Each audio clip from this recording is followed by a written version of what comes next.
You know the West Indies couldn't out the Vasca at all.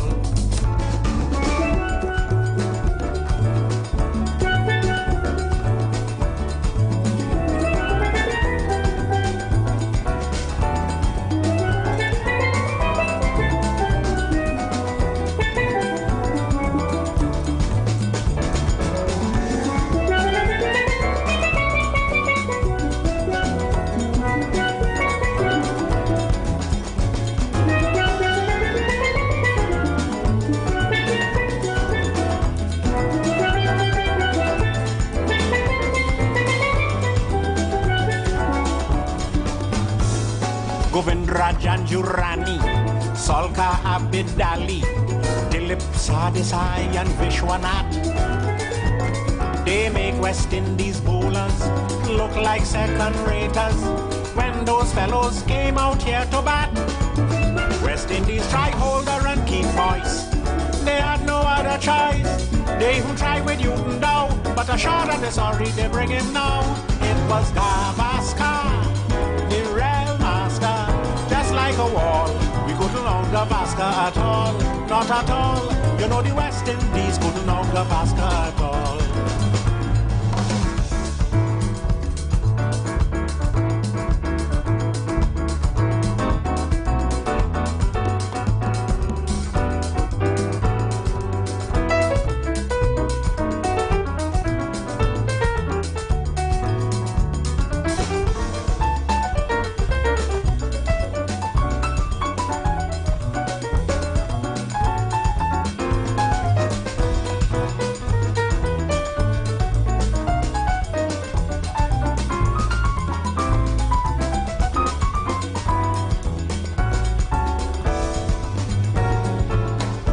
Desmond Lewis, also Charlie Davis, they take a little shame from out we face. But Sobers as a captain, he won plenty coaching before we cricket end up in a disgrace. Beatty here that he became a father, he catch out whole first in the cover. But when Sobers here, he too had a son, he made duck and went back in the pavilion. It was Gavaskar, the real master. Just like a wall, we couldn't out Gavaskar at all, not at all. You know the West Indies couldn't out Gavaskar at all. You know the West Indies couldn't out Gavaskar at all. You know the West Indies couldn't out Gavaskar at all.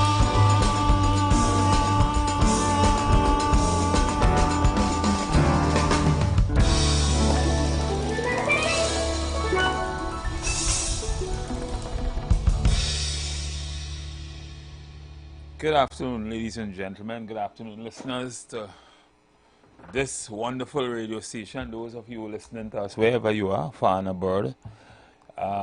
Those of you who are in traffic on the way home, my other fellow umpires, Ronaldo, who is out of the country at this time, and those of you who are listening to us in New York and Miami. Good evening. Good evening also to the owners and managers of this radio station, thanking them for giving us the opportunity to speak into your vehicles this evening. Good evening. This is Stephen Matheson, and you are, of course, listening to the Third Umpires Show. Usually, the show is not really a political show. It's a show that more or less analyzes what's going on in the news, and we talk about all kinds of issues, geopolitical issues. We talk about national issues that are affecting us, economics, political, everything. And we also encourage you to chime in, join us, call us, give us your ideas on the issues. Give us your ideas on our position on the issues. And we make a great show at the end of the day. So, we are just out of more or less experiencing the remnants of the carnival. Carnival is over. In times when I was going to school, there was a saying on Ash Wednesday, fets over, back to work. We are at that stage. Although I was told that the carnival kind of like ends sometime the end of the month, but the real festivities of the carnival, pre-carnival festivities, carnival was yesterday, Monday and Tuesday, and this has ended. So what do we have to say about that? I think while I was in the city, but not in the city, so I wasn't part of the carnival in the city, so to speak, I understand this carnival was a successful carnival. By all measures, it was a successful carnival. So obviously, at this time, I want to give the party or the government in office kudos on a safe and successful carnival celebration this year. And I'll tell you why I said that. I did my own check-in, my own research and that kind of thing. As a matter of fact, last night, yesterday evening, I was way up in Sangre Grande, and I've been there for past carnivals. I've been there for quite some time, and Sangre Grande is beginning to make some records with a number of things. Right? They say Sangre Grande had the best healthcare services, but besides that, Sangre Grande had a great, I would say, a great carnival, what you call that, cool long, the end of carnival. That was a success in Sangre Grande last night. As a matter of fact, when Port of Spain had already locked off, probably hours after, Sangre Grande carnival was still going, last lap was still going. I think it ended sometime around 11:35 last night. And that is good. I saw no incidents. I saw usually in carnival, like you go to last lap celebration and that kind of thing, you would see fights, people drunk, people reach the end with punching and that kind of thing, and you would see fights and that kind of thing. I saw none of that yesterday in Sangre Grande or last night in Sangre Grande, which to me says something about the maturity of the people and where we are going with respect to security and that kind of thing in carnival. So that is good. Hats off to the police officers too. Lots of police controlling the scene, and that too was good and commendable. So if that was replicated in other communities, maybe you can tell us where you are, from where you are. But I understand it was more or less the same throughout Trinidad and Tobago. You had less of the heightened criminal activities and that kind of thing that sometimes you would find around carnival time, and more enjoyment, people just enjoying themselves, nice music and that kind of thing. By the way, I think the word is out. I think Voice would have been the person who, the artist that copped the national, well, this year he would have won the road match. He did. Marshall won it. Oh, all right. Well, I've just been told by the producer Marshall won. Marshall won and Voice came second. But I thought I heard that was a rumor. Okay, right. So see, I was just correct. I was just about to make a fatal error on national radio. So Marshall actually copped the road match. So congratulations and hats off to Marshall again for another year. I thought so, I was saying that yesterday. I mean, whenever I turn on my radio or listen to anything happening in Port of Spain yesterday, all I was hearing was Anchor. But I was kind of doubting it when I heard today that Voice had won. I was just told that was a rumor. so Marshall would have copped once again the national road match in this 108th year of celebrating carnival in Trinidad and Tobago. And that is exciting. He had a nice song. I think what Marshall beats them all with is that euphoria that leads up to carnival. probably the 2 weeks before Carnival, his fete in particular, and then of course Flavor. I think he made a kind of record at Flavor because he had people who just couldn't get in there.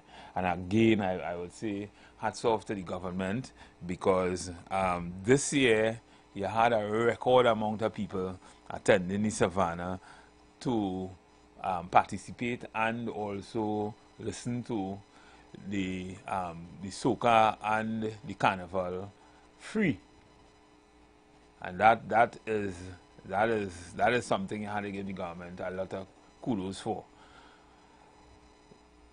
They would have found a way to get more people, children, to participate in the engine room of Carnival. Not just Monday, not just Saturday and Sunday and the long time panorama and that kind of thing, but throughout the period. And I think it doesn't end until the 28th, as a matter of fact. But throughout the period, you had people, influx of persons trying to come to patronize what is happening at the Savannah in terms of the carnival activities. And that was Flavor. And that I would give the government some serious kudos for. Carnival, of course, is hardly without controversy.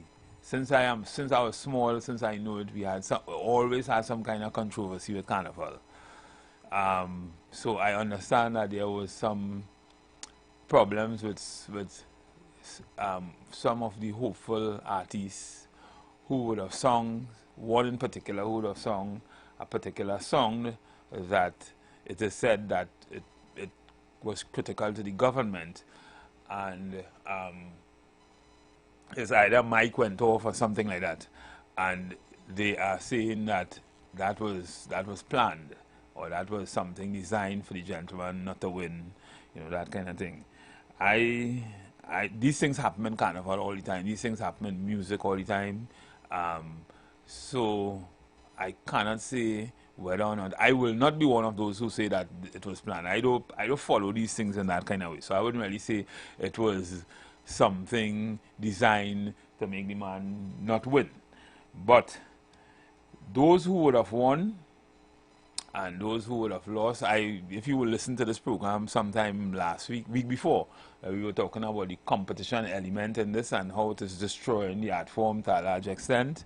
I think that maybe we should just remove that whole competition element of, certain various aspects of the carnival and just allow it to happen in the way it happened, and let the people decide in the way it happened, that Flavor.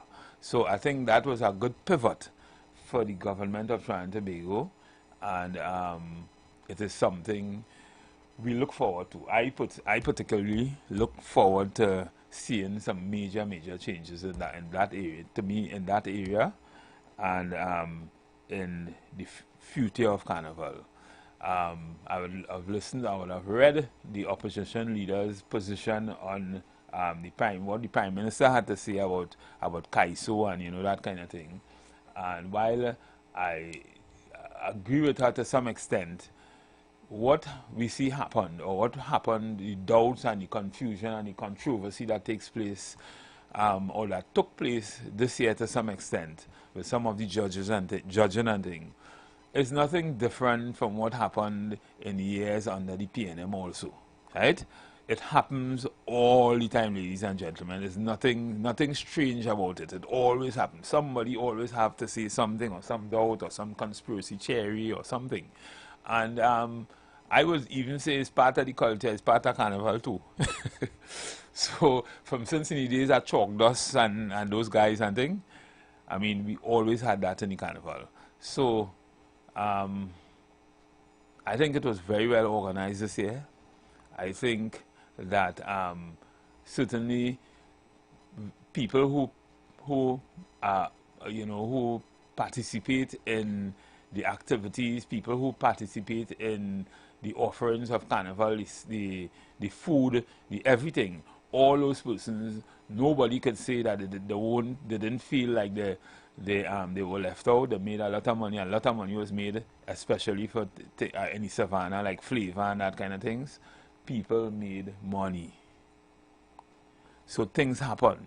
We had tourists, we had everything. The basement, I didn't see no shortage of masqueraders. Everything seemed to be on point and worked like clockwork.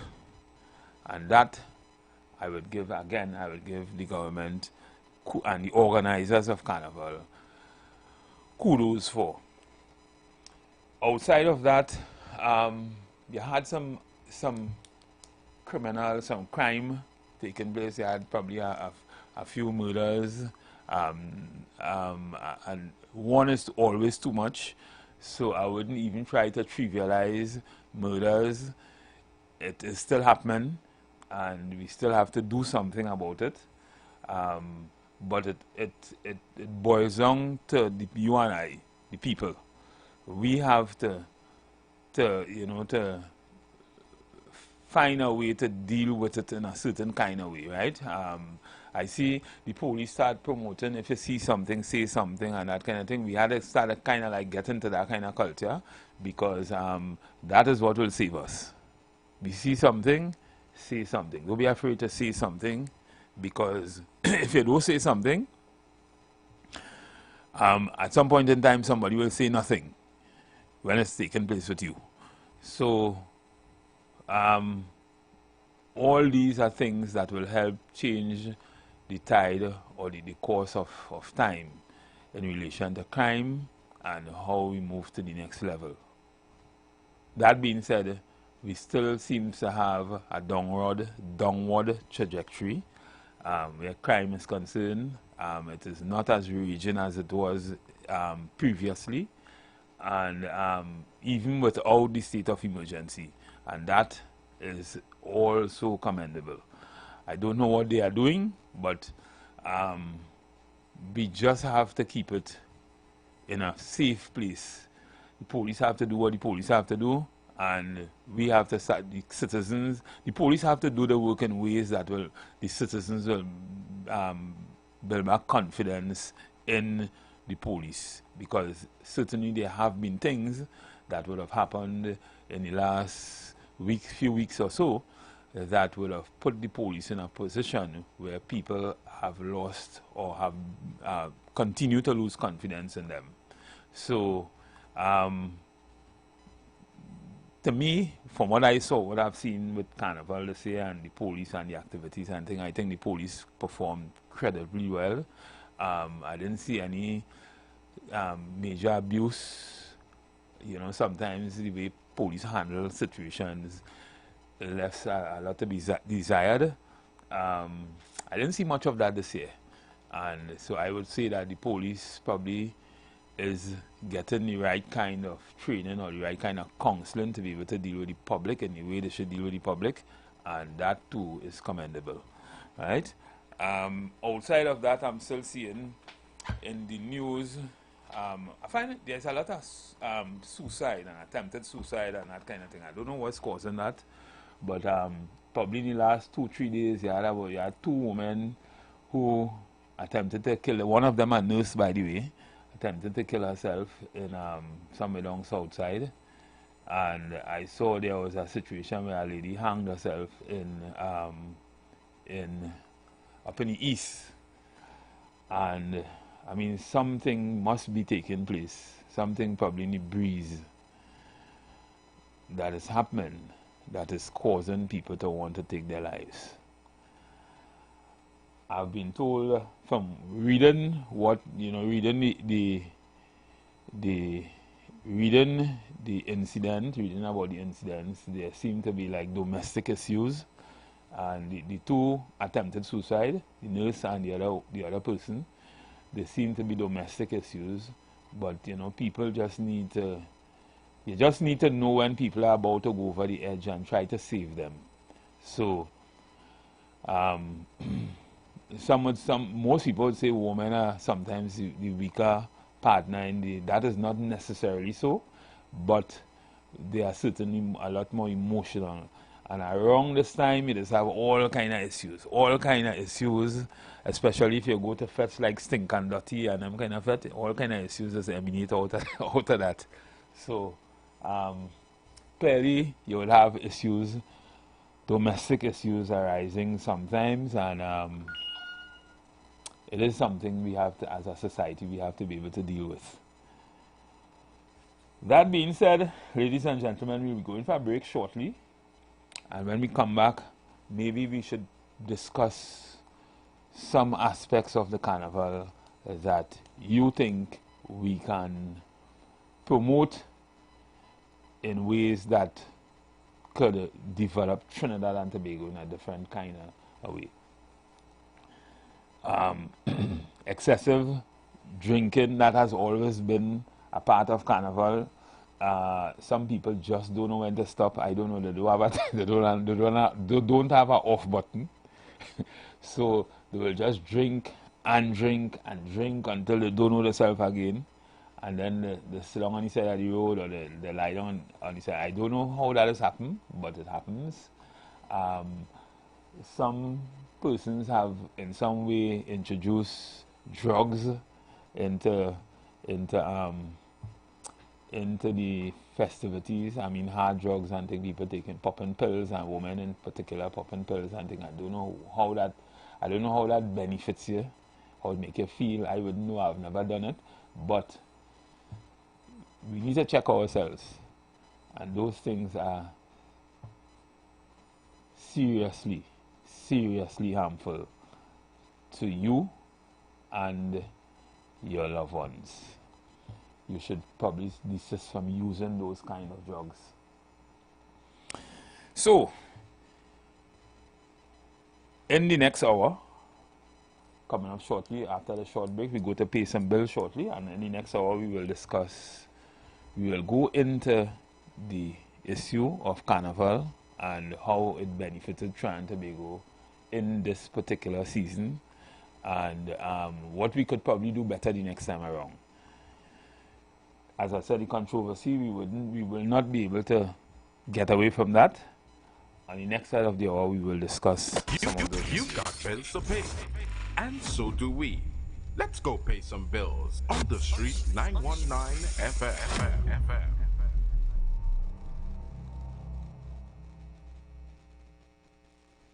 After Carnival, TNT, the show you all been waiting for. Laugh till your belly busts. In partnership with Talk City 91.1 FM and TTT Limited, 28th of February at Napa, Port of Spain. Showtime, 8 p.m. sharp. Come see the funniest guys on the planet and the man who took social media by storm, Victor St. Louis, a.k.a. Pelp. Yeah, nah, things so hard right now in Trinidad. You know a store in town, no fire, 2 mannequins. All his funny friends. Kenneth Superstar, the greatest story time teller ever. Shaquille, Louis Spider-Man Antoine, Andrew Friday, The Saint. Me, you know, first it's so expensive. I went and priced a plate there. You know, they're telling me $10,000 for a plate.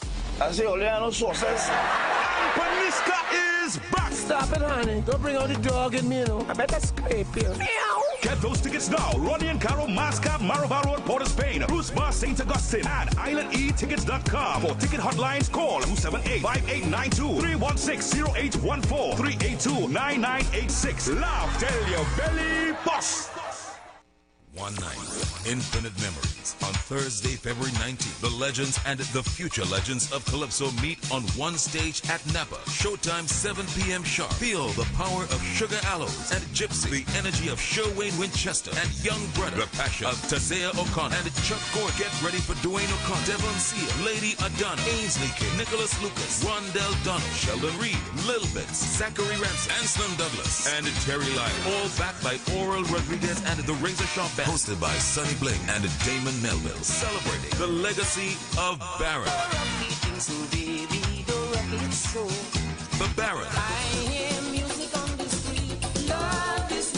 Admission just $200. Get your tickets now at the Trinity Shop in Trin City, C3 Mall in San Fernando, and Excellence City Mall. For more information, call 755-2915 or 723-4011. Get ready for Baron's Infinity Concert 2. One night, infinite memories. Courtesy the Marshall Montano Foundation and the Ministry of Culture and Community Development. Not everything has to change. At KFC, we don't change the flavor, we add more. Now, get our delicious Lent value meals so you can keep on crunching. Get a fish sandwich for $45 or fish fillet with one regular side, also $45. We give you more of the taste you love for Lent. So keep on crunching with KFC. Finger licking good. Saturday, February 21st. The Saturday after Carnival. Release the Carnival Comedy Cool Down featuring the Caribbean King of Comedy, Major Hype, and his friends. Hey, what's up? This is your boy Major Hype, and guess what? It's all about the comedy show. Come see Major Hype and Rody the Entertainer together on stage for one night only at the Southern Academy for the Performing Arts, SAPA, South Trinidad. Showtime 8 p.m. Shout out to my Trinity people. Where my Trinity people at? Hosted by Sonny Bling. Also featuring Benjai, Ziggy Ranking, Natty and Thunder, and Talpree. Get your drinks inclusive or general ticket at all cachet outlets, Deb's Barbershop, Poppy's Waterhole, Saba Box Office, WAC Radio, and online at Island E-Ticket. For more information, call 762-0042. Saturday, 21st February. The Saturday after Carnival. Release the comedy show featuring the Caribbean King of Comedy, Major Hype. Bring your queen, left your machine, and we have a nice time. Don't miss it. You gotta love Trinity people. I don't give a who you are. Trinity people is the happiest people in the world. Brought to you by Cachet, Poppy's Waterhole, and High Frequency Entertainment. Blessings in the wonderful name of our Lord and Savior Jesus Christ. You are invited to listen to the Final Hour broadcast heard every Monday from 11 p.m. to 5 a.m. in the morning on the Street 919 FM. Hear my mom, Pastor Helen Garcia, and myself, Pastor Valentine Garcia Jr., preach the Word of God to the elderly, youth, and children. We can be contacted at 629-0113 or 623-8444. The church is located at 26 Prince Street in Port of Spain. We look forward to you joining us. God bless you. As my life I lay it on the altar, as my life. Man, I went by the ATM to get some cash and the machine saying insufficient funds. I sure I have money in my account. Boy, that happened to me already. Here what to do. Make a report to your bank. But if you're still not satisfied with how they're dealing with it, contact the Office of the Financial Services Ombudsman. Let me text you the number. If you want to resolve a complaint with your bank, non-bank financial institution, or insurance company, contact the Office of the Financial Services Ombudsman at 800-4FSO or visit www.ofso.org.tr. We can help, and our services are free. Welcome to Reggae Brunch Tobago.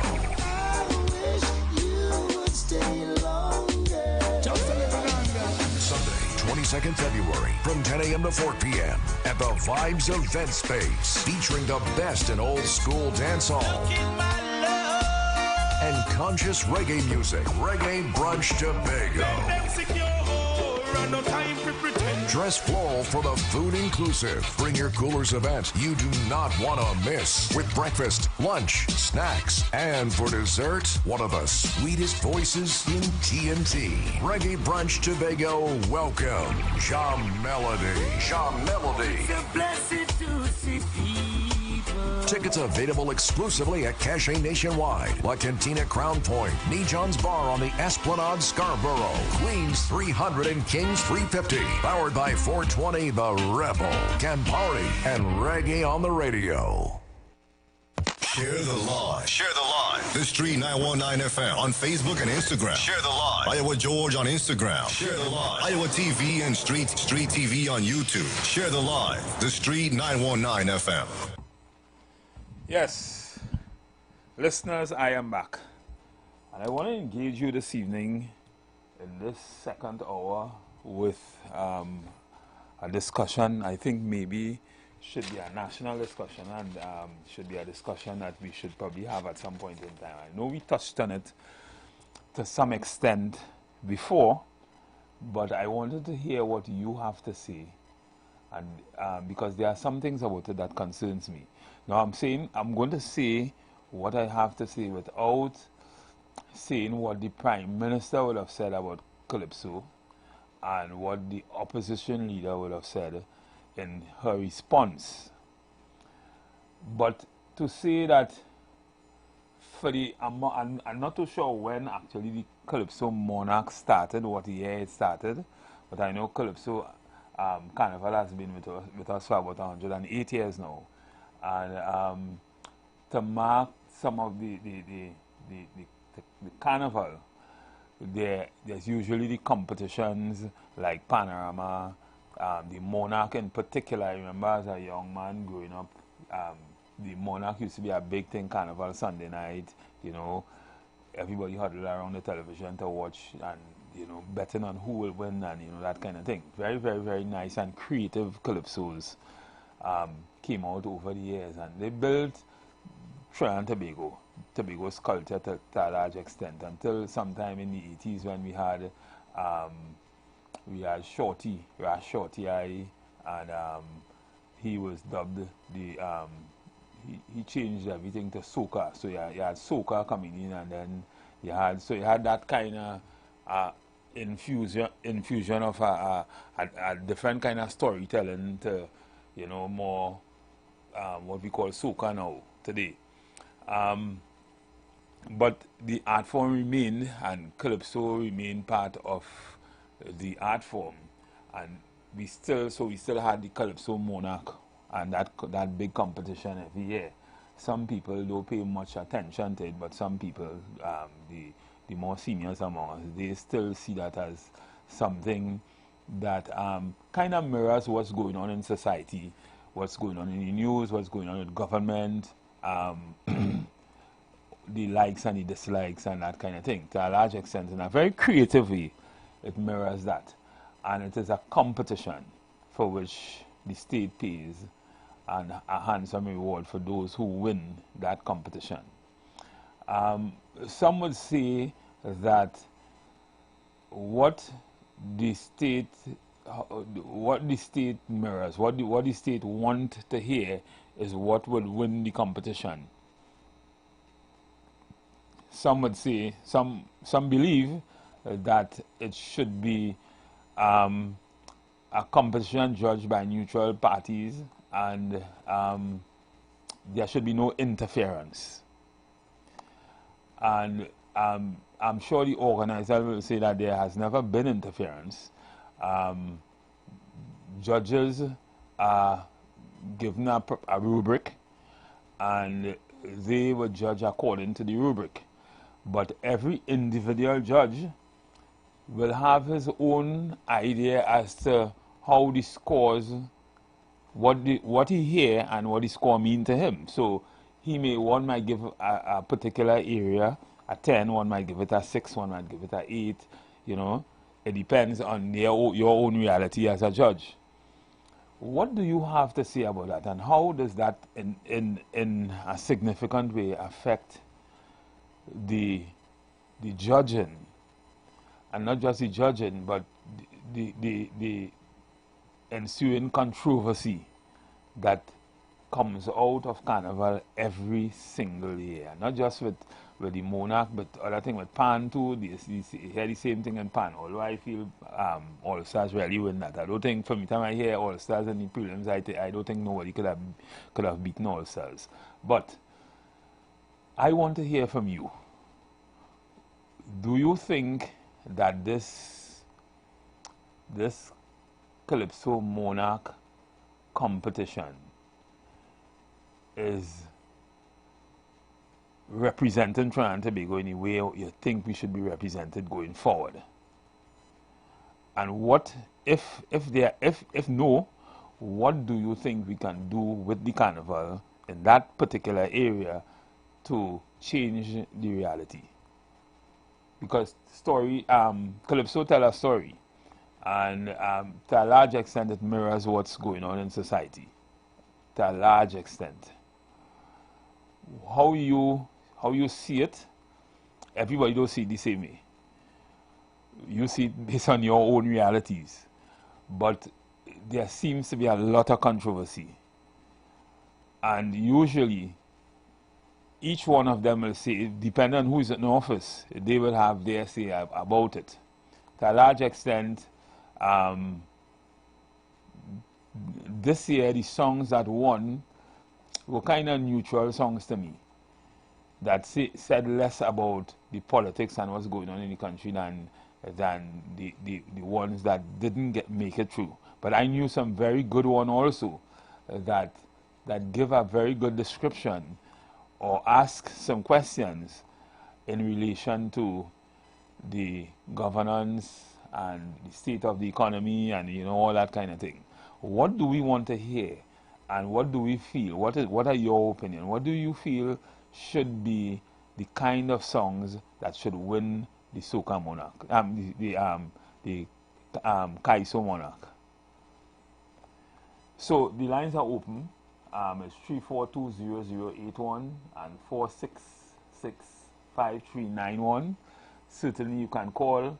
I want to hear what you have to say relative to the question that I asked, because this seems to be, if I had my way, I would just change up that whole thing. But you know, this is something we've been living with. This is something that we've been grown accustomed to. We like the tents were where all this would have happened. For some reason, as the Prime Minister did say, rightfully say, they can't even get his tents full. For people, they come across as divisive, some of them, and you know, people don't want to hear that again. But I don't know if people still want to hear that. People, I want to hear what you have to say. And will you be going to the tents? Have you been going to the tents? The tents where you go to pay. I want to hear what you have to say. And what are your ideas as to how we can fix this? Because this seems to be an issue. And every year, as we say, every year, you hear the same cry, every year. But most of the Calypsonians that you know today, whether they are very comical songs, whether they are very serious songs, what kind of song, whatever, they make a lot of sense, and they form carnival. Good evening, caller. Yes, good afternoon, Umpire Matheson. Yes. How are you, sir? Well, I'm okay this hour. Well, I know you're behind the storms, no squalor today. But before I answer your question, I want to say, yesterday I was watching, I was taking some items from YouTube, and I saw where the Barbados Prime Minister, apparently this program has touched her in Barbados, but she said she's taking guard, the wicket is settled, and she asking batsmen to make runs. So my mind run on you yesterday evening. Seriously, I used to look how that is. Like somebody listening and tell her about this program, boy. I say, I ain't seen it. I know Matheson settled in tongue. So, anyhow. I'm a girl anyway. I love that woman, bad boy. Yeah. Well, I would have seen her in UB and thing when I was a student there. Yeah. But you know, I say, well, look how life is. Technology. Anyhow, with this, let me mention some of the road match before the monarch. Now, voice, I believe, the music from voice. You remember Tambu when Tambu was singing road match? Yes. You know, my mind. When I heard that song, two of her songs. The first time, Tambu, Chris Tambu Hubert was the man who my mind ran on. Of course, I sat down here and I said, oh wait. If I could imagine Tambu singing that song in tongue for Carnival. But you see, there was this music for I used to play this guitarist from Charlie's Roots, who remember Tambu and brother was Charlie's Roots lead singers. A fellow named Junior Warwood. And he came up with the scratching kind of rhythm like a Puma scratcher. And hearing that clear in voice. I said, look at that. So, and voice music was more adaptable to our dancing culture on the road and all this kind of thing. Bonji now had this grenade and the jab influence in his music for part. And we cannot dance to the jab music as how the Grenadians do. Noel, you saying that you don't go no carnival fete and thing? You need to see how people behave to bungee music and carnival fete. What I'm saying. So it's not about dancing, no? It's about the vibes of the music.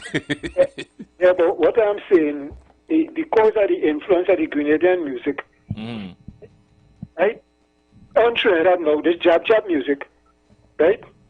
We don't have the. I watch the footsteps, a Grenadian dancing to jab music, and we dancing to normal soca. It's two different things. Yeah. Okay. Right? So I am saying the soca, voice soca is more, adaptable to a Trinidadian crowd than Bonji. I am not condemning Bonji music, I am saying, based on our musical culture, right? Most people will enjoy hearing voice more. Right? Yeah, voice has some good music, and he has been having some really, really good music over the years. Yeah, and this year, voice music is real soca from Tambo and them days. Right? Correct. So know how even if Marshall wasn't there, let me say Marshall wasn't in the competition, know how Bonji would have won against voice. Yeah?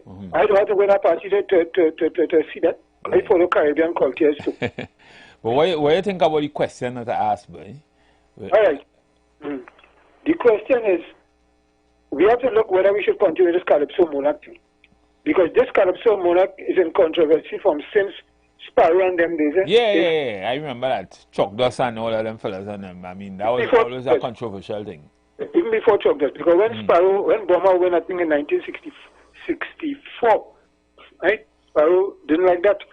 Also, Independence Kaiso King in 1962, when Brian won, Sparrow get on, he didn't like that. He wasn't too happy about that neither. And it went on over and over until it ended up with Sugar Aloes and Coco. But the politicians seems to have they seem to have their hand in it. Meaning they seem to have their idea as to why certain persons wasn't chosen and that kind of thing, and then it had to do with the song that they sang, but not taking into consideration the judges and what the judges had to say and what the judges saw or didn't see. But it goes back to the theory of the plural society. We mentioned that already. And is that Calypsonians never were educated or told about this plural society we live in, right? And when they started to sing all these anti-ethnic songs, right? That is what had the Calypso today, because the ethnic groups stopped they started absenting themselves from the Calypso tent. We have to understand that. Yeah. So one of the things we have to do, Carnival, is you have a list of topics, guys. You know, like how they're doing the extempo. You put out this list of topics. No, but then that would defeat the whole purpose of the Calypso and Kaiso, because if Kaiso is a reflection of what's going on in society, why would you want to limit a person and what they sing by a particular topic? Well, you see, again, the plural society, Trinidad, not to be about Trinidad. If you say one, it might offend the other one. So you have to have a kind of, I just suggest a list of topics, because we grown up in the society, and we don't understand we live in. We say, son, we don't understand the society we live in, and you see it in all aspects. Because I was thinking that the government maybe should come out of that. You follow? Well, what I'm saying, we should let private enterprise run. Let private enterprise run and liberalize it. Meaning, make it just like something like Soca Monarch, not Soca Monarch, like Road March, right?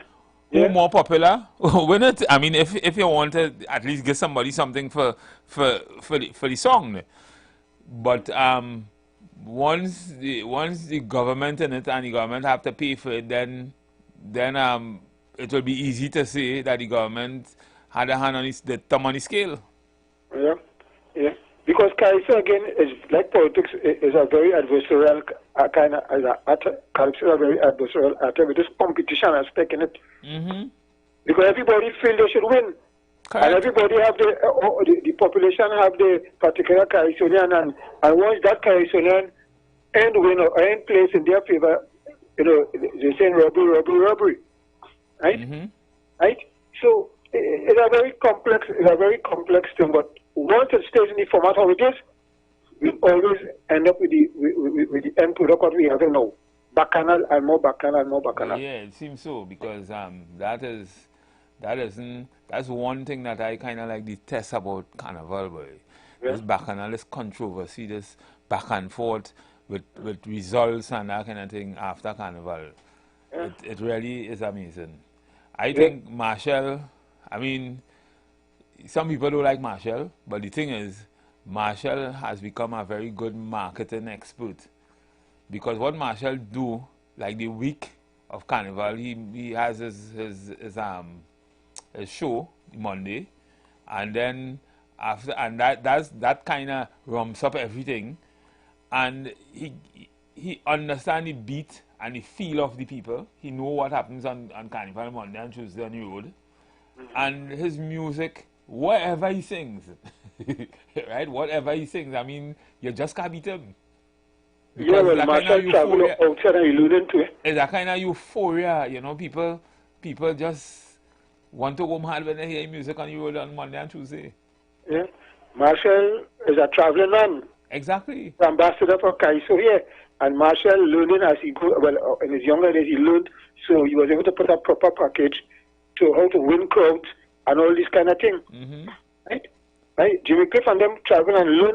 Not Jimmy Cliff, but Jimmy Cliff to a Bob Marley travel and learn too. You know, that Bob Marley could have gone in a country mostly with white population and have a full stadium. Right? We're talking about Marshall. That word, the word is not encore, you know. The word is a patois word they call accord. It's accord is the word. It means again. Right? So the correct pronunciation for that is accord. Yeah. Accord. Right? But people don't encore. But there's somebody say, you know, this and that, saying, well, I can't talk patois anyhow. It come like all these people whining and talking yesterday. You say, that's what I say. You say, we bought here. I mean, the people getting on, how they getting on, Costco, as they say. That was a we papa coming, right? Right? No, we body now is like you know, like the models and things here that you use. Then you'll say we body. That means God Almighty, or oh Lord. It has different ways in patois, right? Of saying different things. You just can't say we papa all the time and it covers it all. But anyhow, people have to learn because they're interested in patois and try again. But anyhow, I am happy at the Carnival Pass. I understand there was a model somewhere in La Roqueta, but not close to me. Yeah. And everybody seemed to enjoy themselves. Well, what made me most, ending now, what made me most happy is when I hear the cricket structure into politics, right? And everybody, Miss Motley speaking about she's taking her guard, and the wicket is settled. Right. So you had to thank the two umpires. Well, yeah, of course. Well, actually, I remember you yesterday. I said I was pink and dirty, but not yesterday. I know you're in the crowd in town. Yeah? No, yesterday I was up in the east, by the way. Yeah, and she said it's time for the batsman to make runs. And I said, but look, I listen to some program Carnival Tuesday evening. Yeah, yeah, man. But people, you see again, people will never recognize you for that because you bring a new dimension into talk show that never happened before. Yeah. And it goes back to my point with Phil the Trail Simmons. That man took soca on his back and pushed soca. Soca, I don't know what all soca from the days from well, he started already pushing soca from Maestro time, right? And all these fellas, up to Marshall, all these fellas, Phil Simmons played because no show he had any foreign input. Clearly soca. At the end of every show, he will end with saying, please don't sit on the soca. I mean, let us push that soca music. So, and a man like that, I don't know what Cardinal sin, whatever thing, but people do, and they don't appreciate that man at all. And that man is the only try dead or alive, who try against all adversity. Rennie B pushing against Rennie B, and Billy Risa, all them fellas pushing Yankee music and Phil the Trill push soca until we had to reach today. So, what about us, sir? You You take care, brother. Yeah. And I listen to hear what other island will pick up from your initiative there. Yeah. Okay, good. Okay, thank you. Thank you. It's always good to hear your history. Yeah, thanks. Yeah, thanks. So, callers, as I would have invited you before, let's have this discussion. Maybe it should be a national discussion at some point in time relative to the position of Calypso and the Calypso monarch. Good evening, Mr. KFC. Yeah. Good afternoon, Mackerson. Yeah, afternoon. How are you? I went and get ashes and things for them 2 days, them simple things we do. Nah, You just asking God for forgiveness? I just asking God for forgiveness, as usual. Yeah. But I find politicians getting their hand in Calypso. Where's Calypso? Calypso that has free the slave and mental slavery and sing about the issues of going on in the country the end of the day. Well, yeah, no matter what political side. To a large extent, the art form, that's where it takes us. I find this politician here, right now, they're too thin-skinned. Well, because I listen to Aaron Francis Calypso, and he hitting some nails on the head, because I out and watching and seeing what really going on. All the time the Calypso going good at the rich are different first. My cut off, this one cut off. I call on the man who in charge of TTT. My KK, train this bunch. But what do you think we can do to remove that kind of to me, it's a perennial thing, a kind of feeling that whoever is in office will either support or not support the Calypso. Yeah.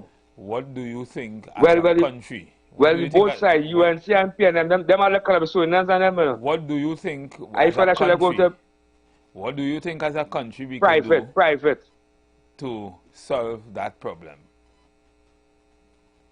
All of the politicians get touching that in Calypsonians. Let it go private. Privatize the Calypso monarch. The Calypso. Yeah. Okay. And like this one going private. Then you shut the so-called monarch, one of them going, them do it private? Or them get funding from the government? I don't know, but privatize means make it a show. It could be a national show, but it is not run by government. Government not financing it. Or have any say in it. That's what you're saying? Because when Calypsonians singing about the real issue, they try to silence everything. Because it's will make it to that final in the big yard, you know. Well, you know, somebody will still have to tell me how that could happen. If you have judges, and judges have a rubric, how government could have a say in it? I mean, what could they do to influence it at that stage? I mean, I might be naive, so help me here. To call us. You might be naive, you know what's going on. Politicians are touching everything. So then, if you're saying that, then it has always been so. Then, and it is the same with when the PNM is in office. Then that's going on for years. Remember when the PNM in office, they Calypso singing nothing about the PNM really and truly. When the UNC in power here, and all the Calypsonians then come out and sing about the UNC. They don't level the playing field and sing about the real issues. Majority of the Calypsonians then bias. Like the youth man, Ian Francis, he's real smooth and nice. I really like how you just sing Calypso. You can sit down and listen to the Calypso. Yeah. Frank, smooth. He's smooth. I like Mark Pierre, who didn't make it to the big yard, but I liked Mark Pierre. I thought he had a really nice song. It made a lot of sense, and it really wasn't. It was kind of neutral because he was really asking a question how you feel. Well, say congratulations to the King of Soca, Marshall. Yeah. For hit song and thing. And Congratulations. I know the Marshall fan. Congratulations to all those. But I take him Jackie Jacket. He's one of the best the world ever see. He's ranked like with Michael Jackson and them. He just bring it to the world. Yeah. The people that watch Marshall is with his marketing thing. Marshall in a class by himself. He's in a class by himself, but he's different. Yeah. Congratulations, Marshall. He's our boss. But all two in carnival, can't have no carnival. Yeah. So you continue singing until God ready for you. Yeah. Bless. So thanks for your caller. Caller, you can call us. You can call us on 342-0081-466-5391. Let me hear what you have to say relative to this particular situation. Good evening, Mr. President. Hey, man. Good evening. I get you. Good evening, Mr. Stephen. How you keeping? Yeah. How you keeping? Good. Very good. Alright, I my best to stay home for the carnival. I ain't too much on the carnival. I was home from most of the days too. I was kind of like not feeling so good. Yeah. And I only yesterday evening I came out and went and viewed the thing quite up in the east. Get a different perspective. And it was good. When I say it was good, it was very peaceful. It's not like the outings for Carnival Monday and Tuesday years ago with man with knife and bottle and all that kind of thing. It wasn't seeing that. So that I hearing that all over here. It was a peaceful thing. I prefer to stay in now. I change up my whole system in life already. I will get on in Carnival already. So at the age that I carry now, I say rock back. Yeah. It's about time. This year was really a peaceful year. For those who, like myself, who would from time to time observe Carnival Monday and Tuesday, I mean... Basically, I see that as a young thing, because in my young days to what I realize as an elder now, is really a kind of... young people going out in the world and they experimenting, and it reached to that in my days, and after a certain time when you realize we're doing nowadays, especially you ain't going to wind up on nobody people because you may have your own, and even if you don't have your own, it reach that kind of person mean going and interfere with nobody business, and see the whole thing. Anyway, the question I still want to answer you with a certain question you're asking there. Because I really want to hear what you have to say about that. Yeah, because it provokes a certain kind of controversy around Carnival time, and I really would like to hear what's going on. You're speaking on some subject, on some consciousness a while ago, that the reality here is that government give grant, government pays for the whole show to go on. Well, this is what I'm saying. As long as they're doing that, remember, Kaiso ain't born from government. Kaiso born from the people. But the people eventually look for grants to do all every year. Is the government paying for that? So you're talking about how you say just now, putting it in other people's hands. Then you have to expect the other people's hands going to be putting out the money, and who going and do that? Because as much people as them ain't doing that so easy, how much money they go put out? Government is who does put out. Like if government control it, you have to say they have a right, because the people who utilize it is from early o'clock. They ain't putting out their own money, then forming the Mr. President, organized form to keep it up for themselves. Mr. President, hear what I had to say about that. If what you saying there, it is that, then Kaiso is dead. Right? Because if you say you're doing this so much years now, and this is the art form of Trinidad and Tobago, and this is what Trinidad and Tobago is, and this is what we love, and that kind of thing, and you can get people, you can privatize this, and get people to own it, own their thing, and not the government own it, then we have a problem. And we have a problem, because you really pull the word out of my mouth, it's privatized, because it's that the word I'm looking for all the time. Yeah. Looking at the situation, People that don't know they're making good money and they could take it out of government hand.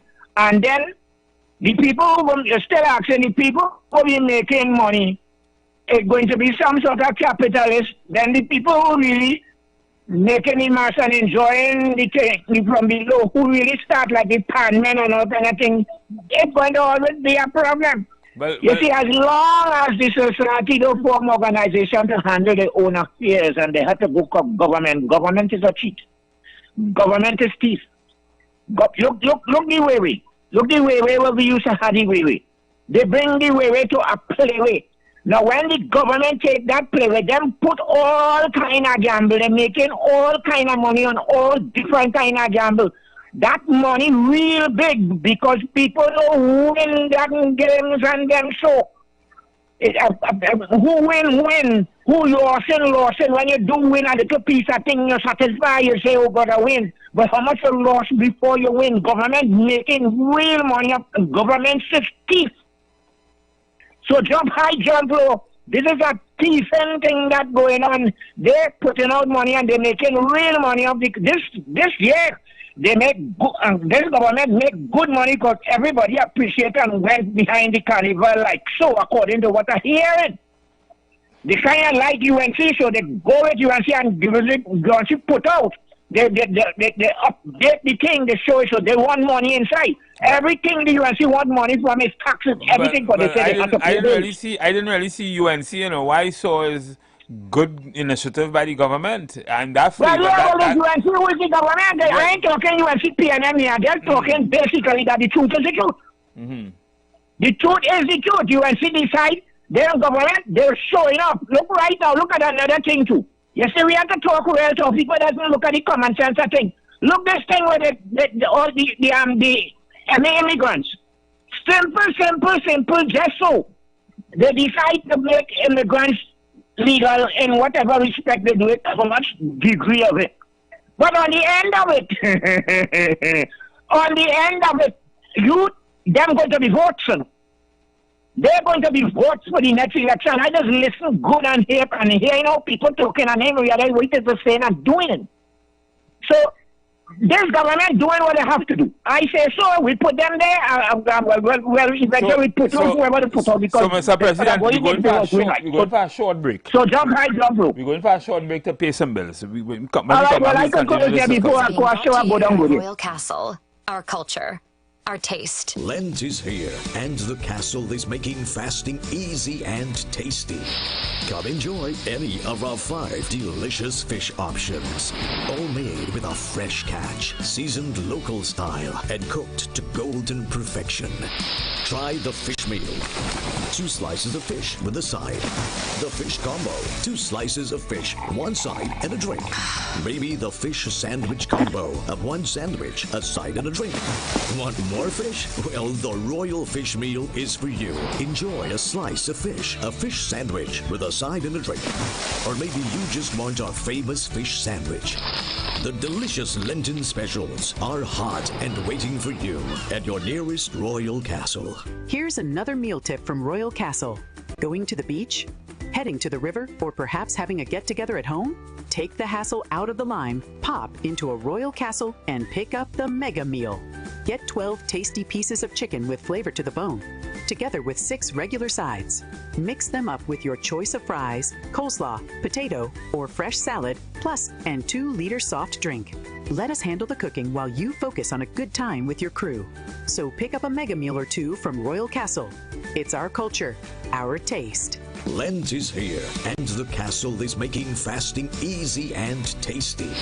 Come enjoy any of our 5 delicious fish options, all made with a fresh catch, seasoned local style, and cooked to golden perfection. Try the fish meal. 2 slices of fish with a side. The fish combo. 2 slices of fish, 1 side, and a drink.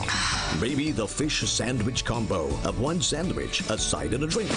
Want more fish? Well, the Royal Fish Meal is for you. Enjoy a slice of fish, a fish sandwich with a side and a drink.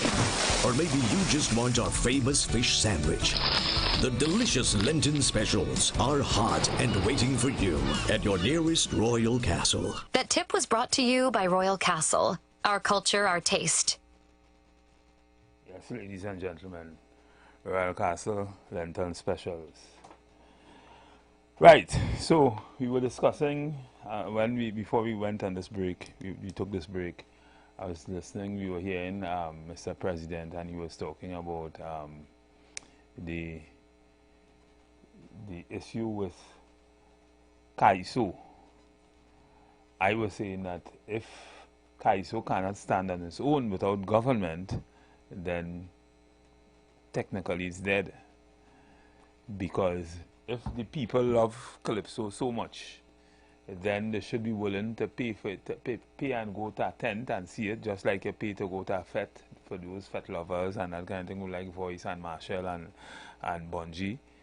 The same way you could pay and go and listen to a good Calypso in a tent and then rate it. And then by some means, all the tent put up and they give $1 million to the person with the best soca. So, and I'm just saying, in some kind of configuration, it doesn't necessarily have to be like that, but some businessman could come up with some bright idea as to how you could market CAISO in that kind of way and change reality. Every year we had this controversy, the government spending millions of dollars on soca and different persons will have different things to say because everybody want to win. And of course, everybody have their idea as to who should win and why they should win. But we need to put our money where our mouth is. And that's my position. Privatize the thing. And save us that kind of dotish rhetoric we hear every year about who thief and who ain't thief and all that kind of thing. Because quite frankly, to some extent, a large extent, I agree with what the Prime Minister had to say about this, right? To me, over the years, I'm not saying this year, I think this year has some really, really good calypsos, but over the years, you have a group of calypsonians who just sing a whole set of that, tried promoting race and promoting all kind of different things, and giving people the impression that that is Trinidad and Tobago. That's not really Trinidad and Tobago. So if all they find that whoever should win, maybe all they should privatize the thing, do all your own thing, not with government funds and government money, and let me see where to go and how to whether or not it can survive. But if this is part of Trinidad and Tobago, this is our culture, this is the art form, then we had to start to think outside the box. Nobody's looking at the judges, nobody's looking at the rubric, nobody's looking at nothing. I mean, everybody is just listening to the song and saying, well, this should be first, and the thief, and that kind of thing. I just find it to be kind of weird. That's just what I have to say about that. Certainly, you could have your say now, and you can call me on 342-0081 or 466-5391. Good evening, caller. Hello, good evening. Yes, good evening. Is this 91.9 FM? Yes, ma'am. All right. There's a program this morning with Dr. James. Can I get a number for his clinic, please? Well, the producer might be here. I wasn't on the program. I'm an evening show co-host. I'm host for a show. So I don't know what happened this morning. I don't even know who you're talking about. But the producer is here, and I'm sure he will put up the number somewhere so that you can probably get it on the chat, on Street 919 chat or something like that. Right? How do I get onto the chat? Could the producer give me the number? Our number is maybe text the number you just called. Send your number. Send your number on that number. I'll get it, and I would forward it to the producer and ask him to send that information, the information he requests to you. Thank you very much. Okay? Okay. Yeah.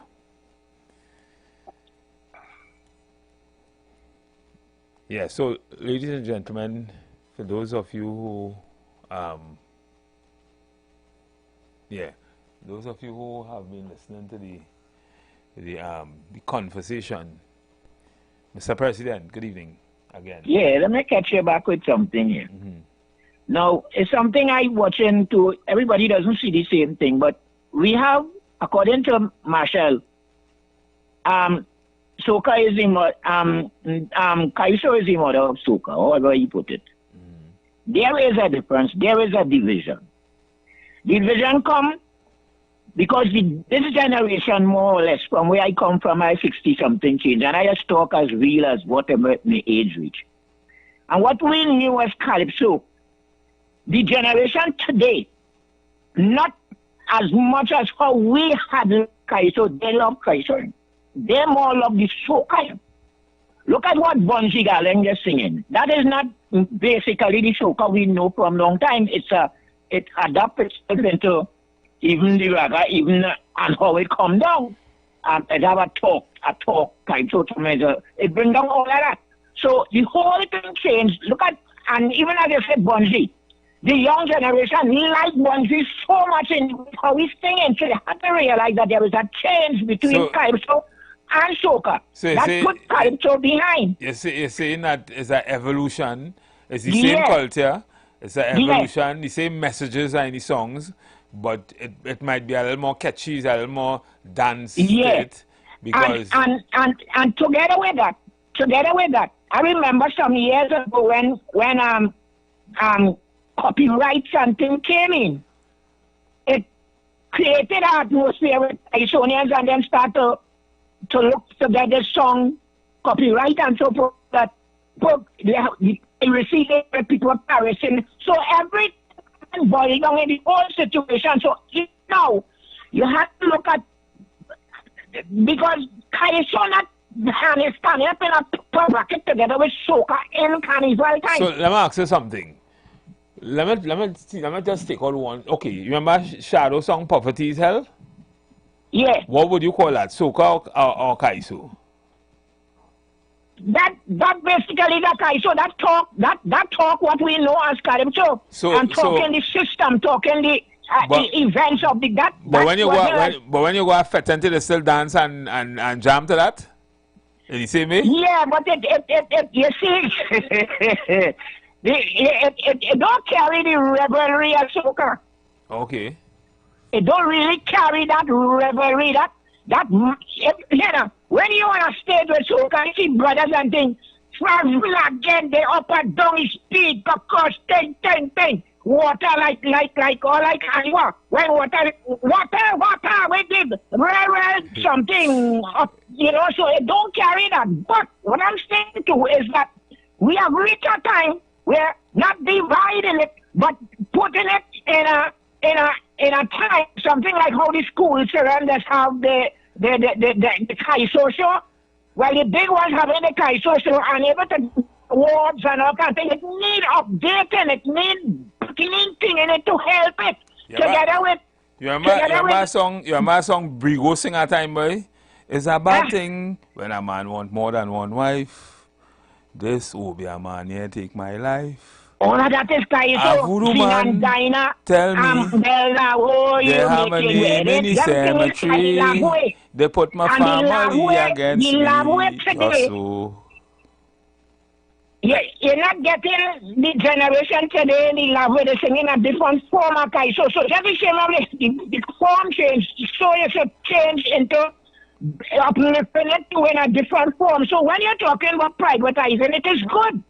But it's who taking it up to able to carry it up. If the government has to help later, it help later. But we don't know. If the government do anything, they know what they name calling. In plenty cases, some of them know what they name calling and no political thing in title. So we have to look at it overall. And because Kaiso is basically not soca. Soca is not Kaiso, but it comes from one another. Last week, Saturday, she gave me my breakfast. I threw it away. Yeah. A dog was passing the same time. It smelled food. It smelled the food and start a wine. Yes, them is Kaiso. A voodoo man tell me They give me bone in dead people tea. They put my family against me just so. Anyway, I talk enough. Hey. No, but we had to do something. We had to do something. Yeah. It had to update. You had to update it because it really it lost the value where soca is concerned, but it still is an art form that we need to develop. That is the important thing. I go on with it. Yeah, take care. Take it easy. Yeah. Yeah, so ladies and gentlemen, we just came out of a very successful carnival season, and we discussing the issue, one of the general controversy coming out of carnival, and that is the monarch. And of course, some would say that the government had their hands or their fingers on the scale. Some would say that it was a consequence of the judging, and some would say that they saw nothing. What do you see, and what do you say, and what do you think we can do to solve these issues in the carnival? I want to hear you. I have a few minutes in this hour, and maybe you can feel free to engage me on this particular topic. It's 342-0081 or 466-5391. Call me and let's hear what you have to say relative to this particular topic. Otherwise, I just had to sing the rest of the evening. But clearly, it doesn't seem to be something that we could get away from. Every year, perennially, we hear the same kind of issues, we hear the same kind of concerns. It doesn't matter who is in office. When the PNM is in office, the bowling side is in office. When the bowling side is batting, you hear a certain flavor of soca, certain flavor of calypso artists who would sing certain kind of songs, and it infuriates one side of the society. And now you are hearing new entrants. Certainly some very nice soca, calypso, very nice calypso I've heard. Very nice creative calypsos. Somehow they didn't make it through. They did not make it through. Everybody can win, but somebody is saying that there seems to be a hand on the scale. And although from what we have been told, there are judges who judges these shows, and they have a rubric, and they have points that they give for certain things that they listen for. Whether or not those things are changed, or the social commentary part, whether the political commentary part, they are probably scored with least. The scores are the least there. So when you add all of them up, they just can't come in. I don't know. But clearly, some people are seeing it, that we have some kind of problem. There's some kind of issue with either the judging or what the fact that the fingers, the government fingers are on the scale. We don't know. Right? But clearly this carnival, in my opinion, and for all those who have been around and seen what's going on, was a huge success. What the government would have done, clearly, by any stretch, would have changed the reality of how we see carnival in Trinidad and Tobago. A lot of people who before could not have afforded, children who could not have afforded to go and see certain things and experience certain things in the savannah, they were able to do that free this year through flavor. And that, if nothing else, that opened up the carnival, and it put the whole art form in a place where it should be. Because for those who are complaining, or who have been complaining about the song not being recognized as what it should be, maybe they should have been in flavor, because if people not coming and listen to any tent, that's a problem. That says something. And what the government would have done is that it would have allowed the opportunity for new entrants to be part of the flavor, so that everybody could hear you. Everybody could hear a song, experience the art forms in different ways, and also give their position on your, like, it's the same thing Marshall would have done. I mean, Marshall was at flavor also, but Marshall over the years, when Marshall launched a song, you hear it in big events. I went to Marshall Monday, and it's different, right? He creates a very euphoric atmosphere, and his music sells, right? It makes sense. People want to hear it, so much so that he end up winning road match. So maybe, but that's a private thing, right? So maybe if we would do the same thing with calypsos, and if you love the art form, if you love calypso so much, if you love what this should mean to you, and you like to hear what the social commentators and the political commentators have to say, you can go there and listen to it. Nothing wrong with that.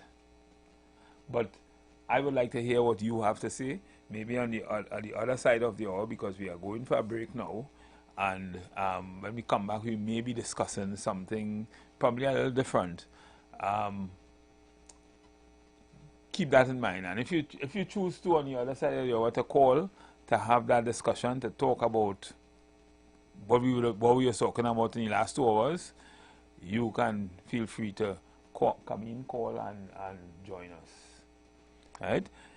In the meanwhile, we will be going for a break, and when we come back from that break, we will be discussing with you. We'll probably entertain you with something new, another side of this show, the Third Umpires. You've got bills to pay, and so do we. Let's go pay some bills on the street. 919 FM.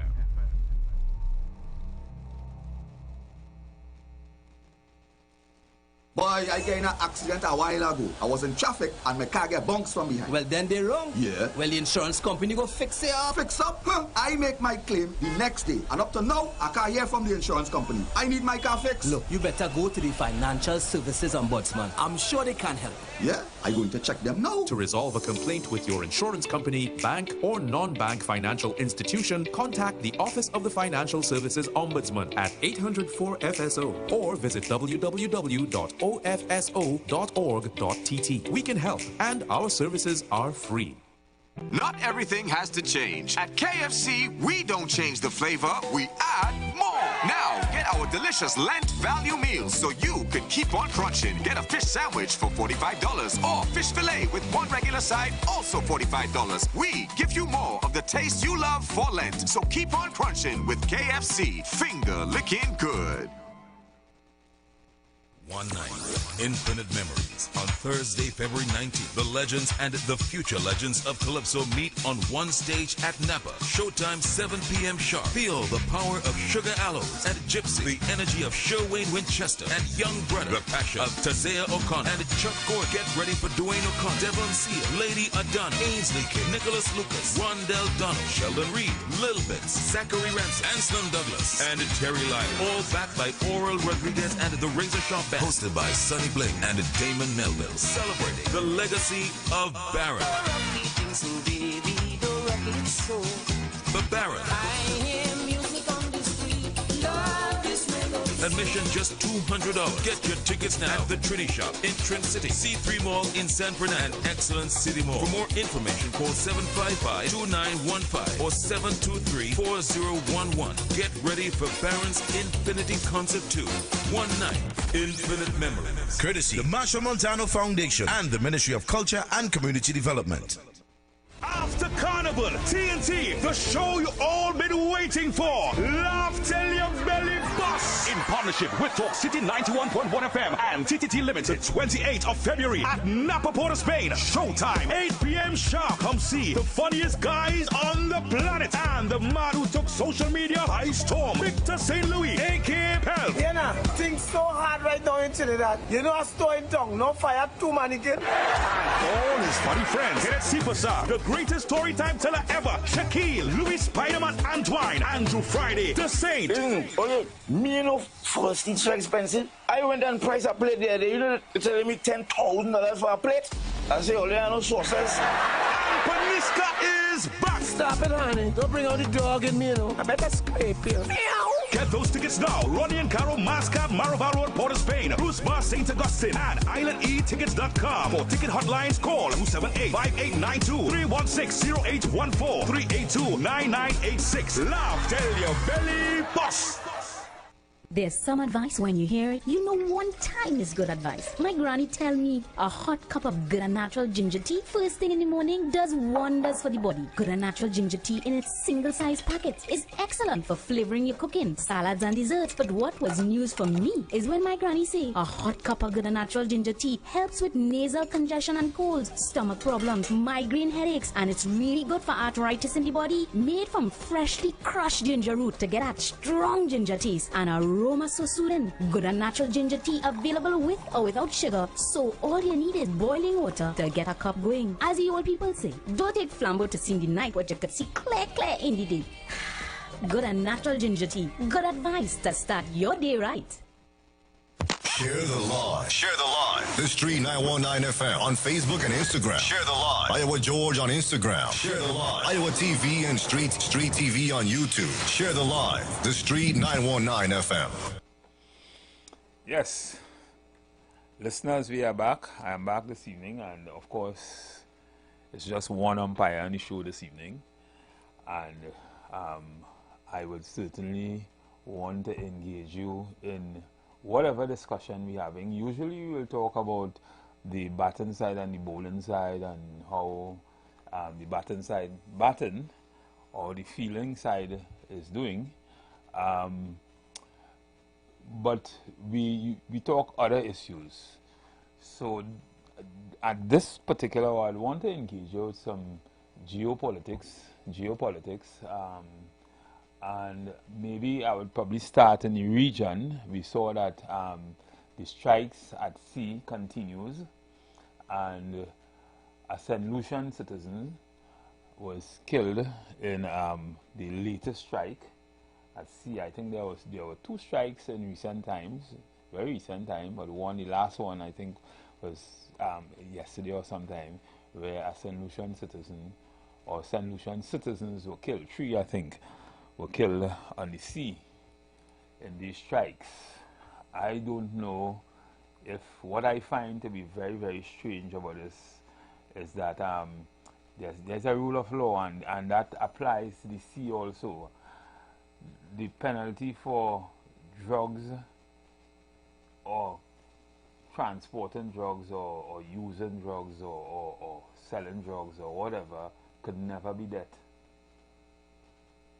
And what is happening out on the sea could only be determined, to me, from the way I see it. I don't know if you see it the same way, but I see that the St. Lucian government, Philip J. Pierre, is engaging diplomatic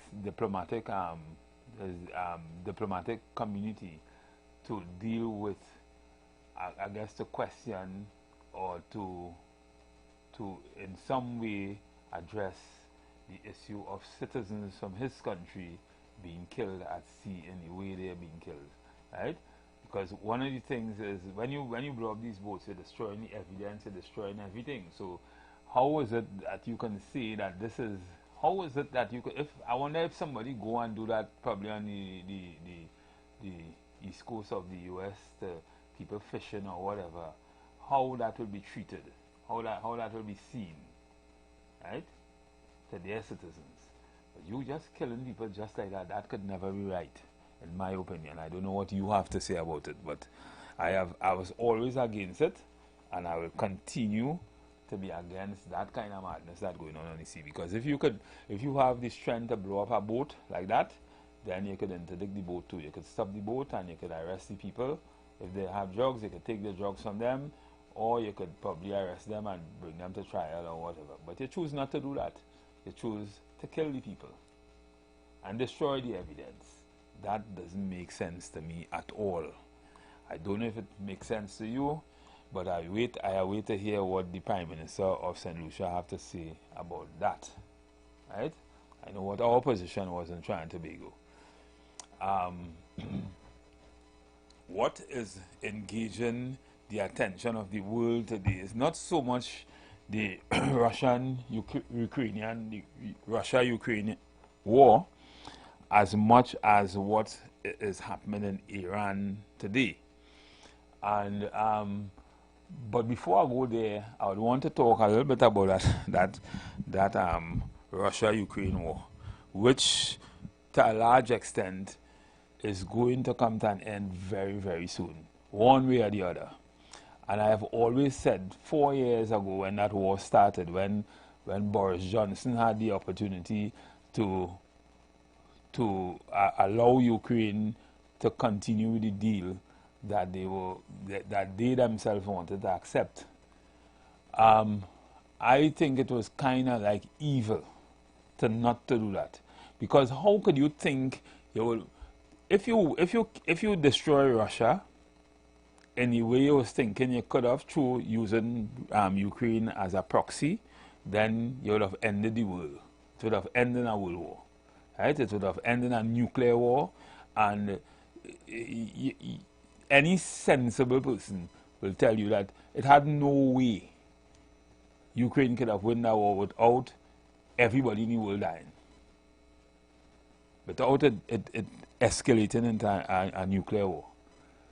And now we see millions of lives lost that could have been saved, and now we are talking about maybe Ukraine conceding and accepting the loss of territory and that kind of thing. That could have happened a long time. Every day, every night, this thing going on, thousands of people dying, and you know for sure it have no way Ukraine could win. All the weapons you would have, America, Europe, everybody would have given to Ukraine, all was decimated. And Russia still stands strong. And I'm not saying, but it makes no sense. I mean, if Russia is saying, listen, like all other superpower, like America, you cannot come on my doorstep and set up shop. And if you do that, I will bomb you out of existence. Then just respect that.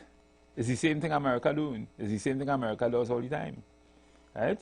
So why is good for one nation and it's not good for the other, right? You could have saved a whole lot of lives there, and we are seeing the same thing happening now, probably on a different scale, and the same madman and his same madman approach with Iran. And what is happening now, Iran is becoming so strong because when the 12-day war in June last year taught Iran some serious lessons, and as a result, Iran is now hardening its position. What they are going to do, and this war, this also has the potential of escalating into something global, which, when you consider most of the trade, north-south, northeast trade, passes through the Strait of Hormuz, for which is controlled by Iran and for which Iran could block. and create serious dilemma with trade and with oil and with everything, and the price of it and all that kind of thing. Some countries may benefit to some extent, Trinidad and Tobago to some extent. But the thing is, this is so much not necessary. If you are saying, and I mean, I don't know, I mean, you could call the program and we could have this discussion. If you have nuclear weapons, the only country in the world that ever used a nuclear weapon against another country is America. That's the only country, and everybody else who have it for deterrence. Knowing that if you don't want me to use it, you wouldn't use it against me. Right? So much so that Russia and America, and I think to some extent China, has a deterrent posture, and they have what you call the doomsday clock, meaning if you mutually assure destruction, if you drop a nuclear bomb on my country and you decimate my whole leadership, automatically one will come to you. Right? Then you have the submarines, you have the nuclear triad, you have the submarines, you have air, you have sea, and you have land. Right? ICBMs and that kind of thing. The thing is, the countries that have those things will never use that against each other. What Iran is trying to do is to create a situation where they can create that kind of deterrence against countries like Israel, who seems to want to attack Iran at any opportunity. And you know, I'm not trying to oversimplify what is happening. I understand it very, very well. I'm saying it in ways that maybe you could understand it, but really and truly, in my opinion, the nations that are really in the Middle East, that are really dangerous places, or creating most of these strifes and wars and that kind of thing, I would say is Israel. Because they are the ones who went in and killed all those people, thousands of people in Gaza and Lebanon to some extent, and Syria, and trying to mash up Hezbollah and you know, that kind of thing. They are the ones who doing it. Nobody else, nobody ain't doing that to them. They are the ones that killing people. So when you have that kind of situation, what do you expect Iran to do? What is Iran doing to America or to Israel that would want America or make Israel want to attack Iran?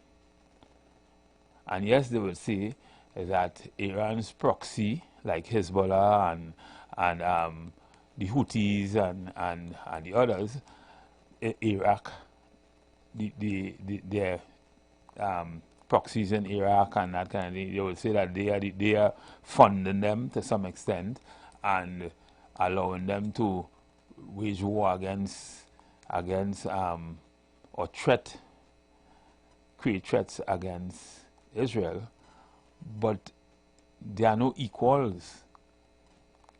You ain't seen Israelis dying in all that is happening.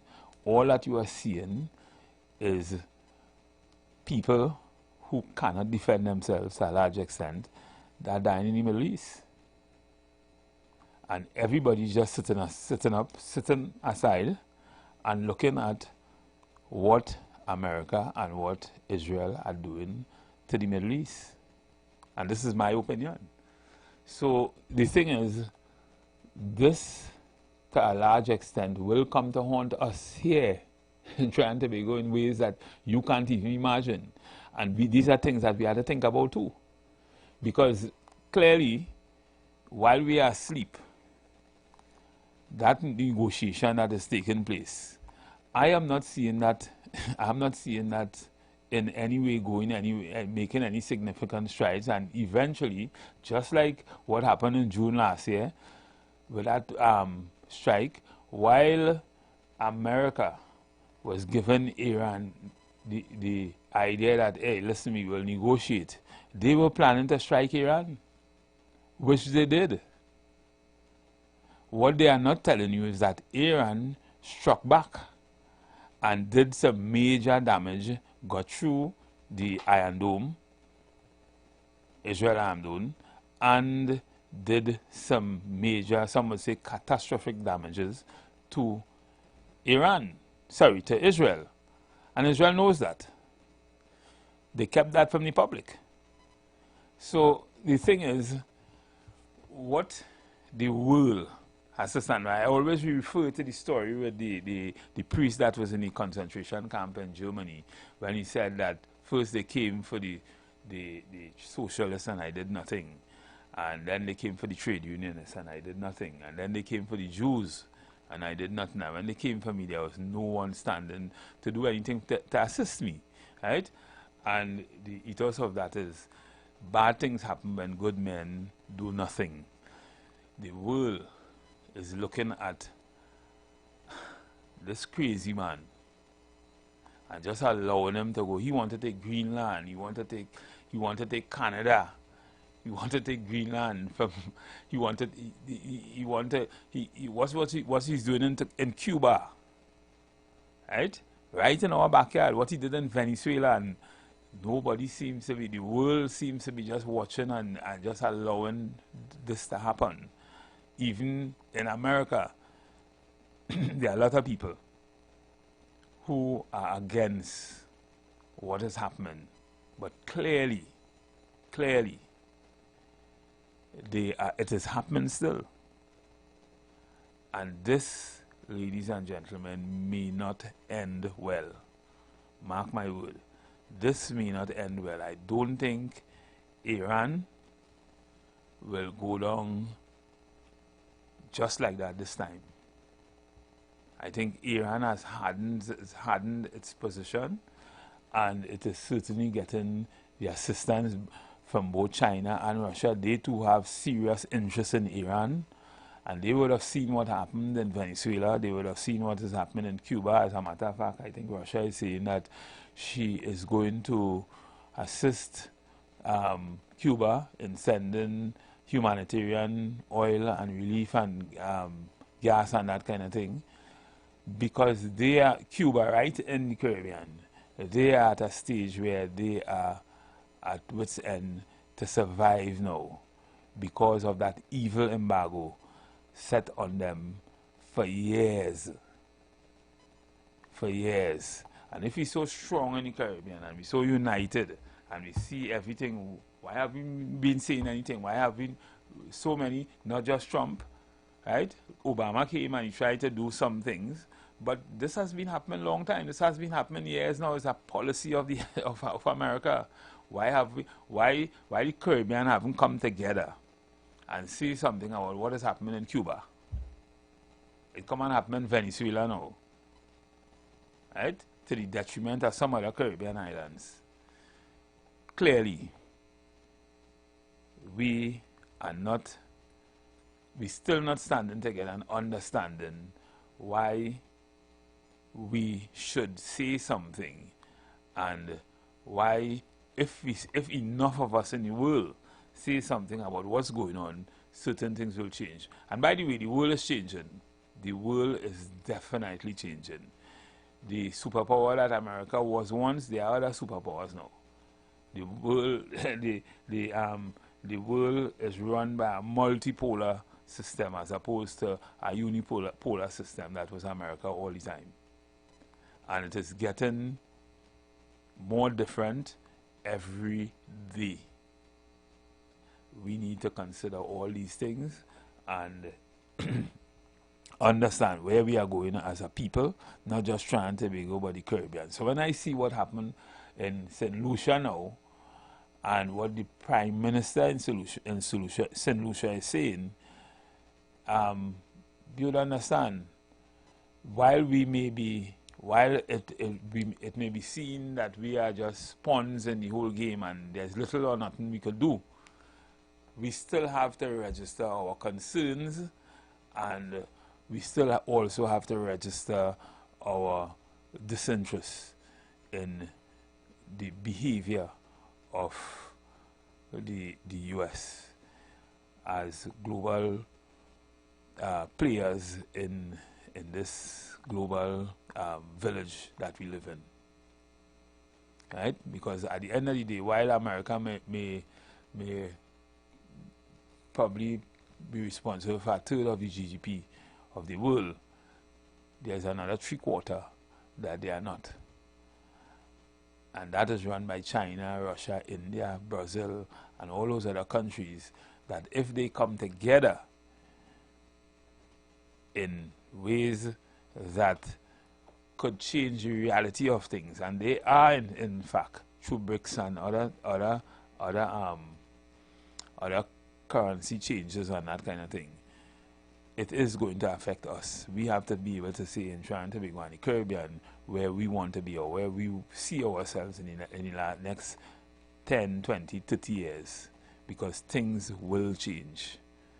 And whether you like it or not, if you're not part of it, you'll be part of the menu.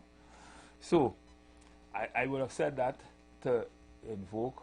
We'll start a national conversation looking at what would have happened in St. Lucia in the last few days, and I'd certainly like to hear what you have to say, and certainly you can call me on 342-0081 or 4665-5391. Let's have that discussion. Let's talk about those kind of issues, because those things are very serious and they will affect us down the road. Good evening, caller. Yeah. Good evening, Adil. Stephen. Yes, good evening.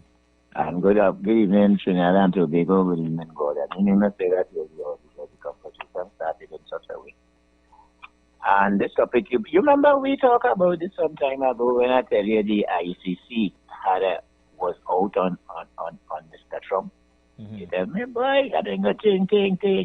You see how it reached now? The close neighbor Canada right now, drawing back all the infrastructural business away from Trump and the United States of America. And of lately I had to look and talk about the United States of America different to calling the whole situation of America, because calling the whole situation of America, making it look like if Canada and them place and them is in cahoots with Trump, but they're not. Mm-hmm.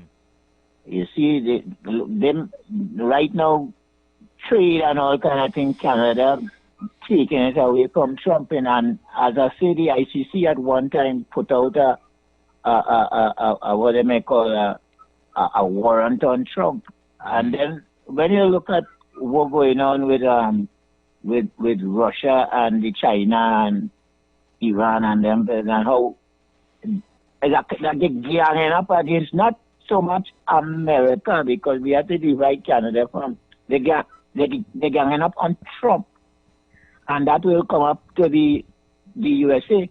Even the senators and them in the USA giving Trump real trouble.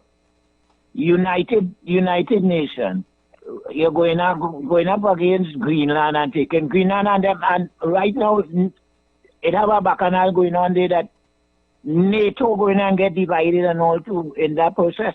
Of course, yes. Of course, because when you have Hungary, Fico saying what he is saying in relation to Van der Leyen and all these people, and their ideas, their idea is to like suck up to Trump and not understand how it's affecting the wider Europe. Yeah. Right? I mean, it going to have some serious factions. Yeah, and that's what I was telling you some time ago when I was analyzing the thing. I didn't want to talk too hurry, because at least you have a more higher knowledge in the global and the politics thing, because you really into that, different than me who just watching my society. But I did analyzing and seeing, and when we talk about, go back to talk about Israel. Let me talk a little about Israel. You see Israel? Plenty people who so feel is a godly thing and a godly thing. You see the Bible, that thing where they call a Bible, that doctrine, That doctrine is a program doctrine, you know. Because here what I'm telling you, the same thing that the Bible say that Israel going to rule, where they say Israel, they like the sun or the sea and all them kind of bacchanal. And you seeing exactly the attitude of Israel killing out the Gaza and killing out them come from a long distance, them come from Canaan, the same people they call the Phoenicians, them come from a distance far from Jericho. They want to clean up the whole area to for them. I see all of them as Europeans, you know. I see all of them as Europeans, you know. Yeah, exactly. We'll be talking about Palestine right now. When I watch the kind of people I see in Palestine on the media, on the internet, I am seeing African in there right now. I seeing the same color people like Israel. It's a whole Southern, and Palestine is not Philistine. The place where it's Palestine was Philistine. And Palestine was in the days when Egypt had ruled Palestine. When these same Jews who came across from Haran, all in the area with Mesopotamia came across, and it's a whole big thing they write down in the Bible for we.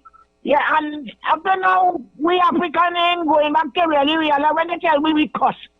We cuss, it doesn't put in the Bible to turn we, to make we feel that it cuss and make we servants today. I want to know who is the servant and who is the slave, because all African people to them is slave. It's in the Bible, you know, you see Dama, you see, you know, I don't know.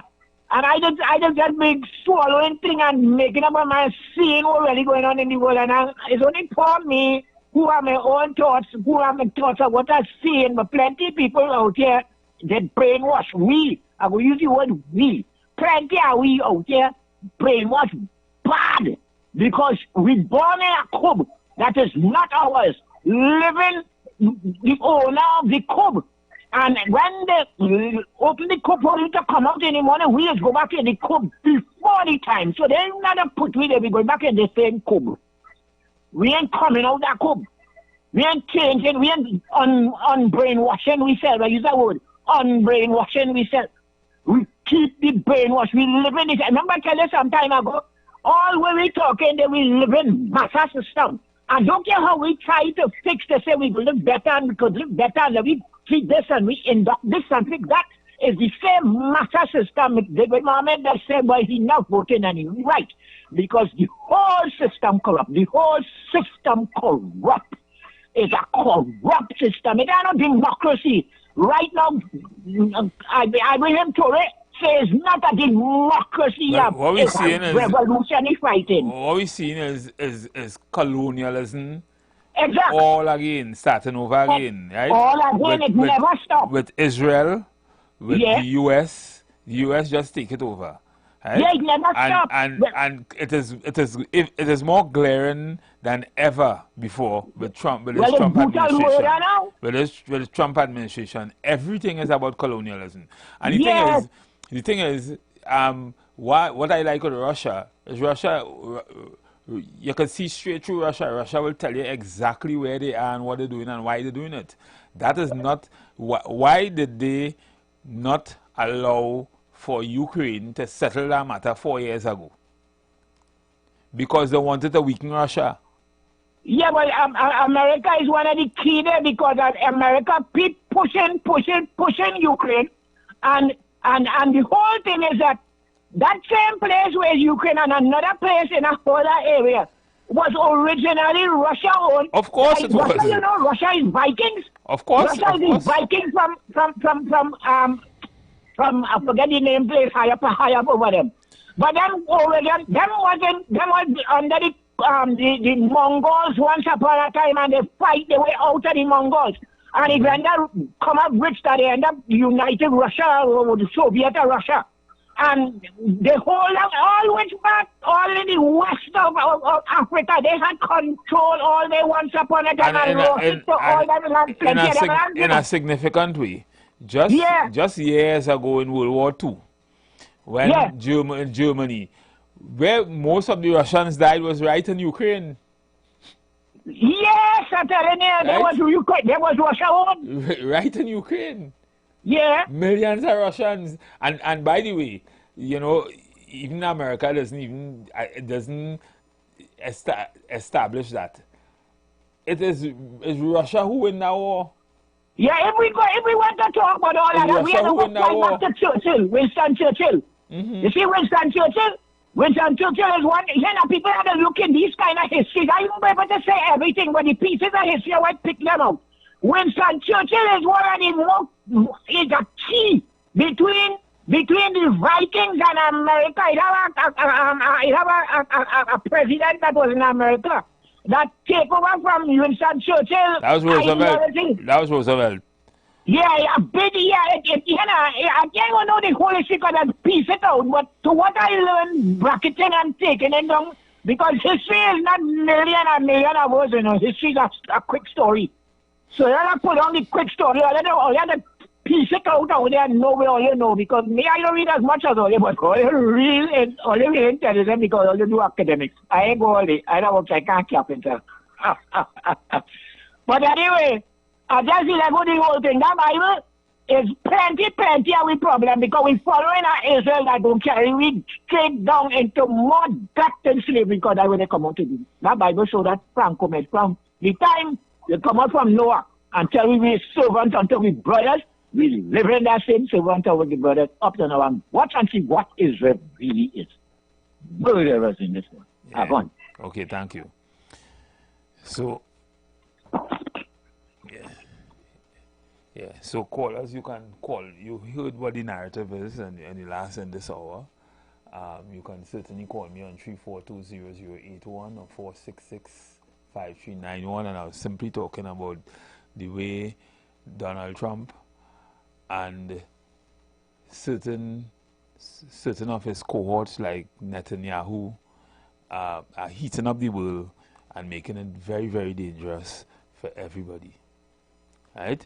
They are interfering, and for the sake of colonialism, because what they are trying to do to a large extent is rule these places from far, from across by them, and control them, take control over, kill them when you want to kill them, do them what they want. They mustn't have no defense, they mustn't have no arms, they mustn't be able to defend themselves in any significant way. And you must be able to go and take the goal and whatever. And Africa, by the way, Africa is waking up. Africa is now coming to life and realizing this colonial thing ain't making no sense to a large extent.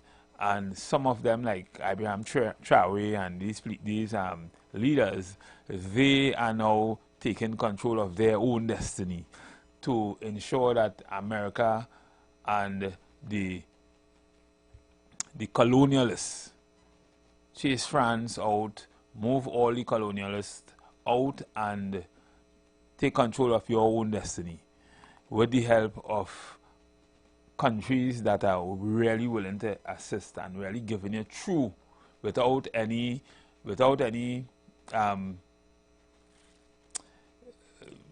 China's Belt and Road Initiative in particular. The ethos of their whole assistance is very different from what exists with America and Europe to a large extent. Good evening, caller. Caller, good evening. Yeah. So clearly, what we are seeing with Africa, what we are seeing with some of the other countries that are supporting this new world order, they are understanding that the world is moving into a different direction, and what America and Europe is offering was just pure colonialism. Good evening, caller. Good afternoon, sir. And good afternoon to your radio station, The Street 91.9 FM. Yeah. You're talking the African man way. Brother, I don't look like you don't look like me, right?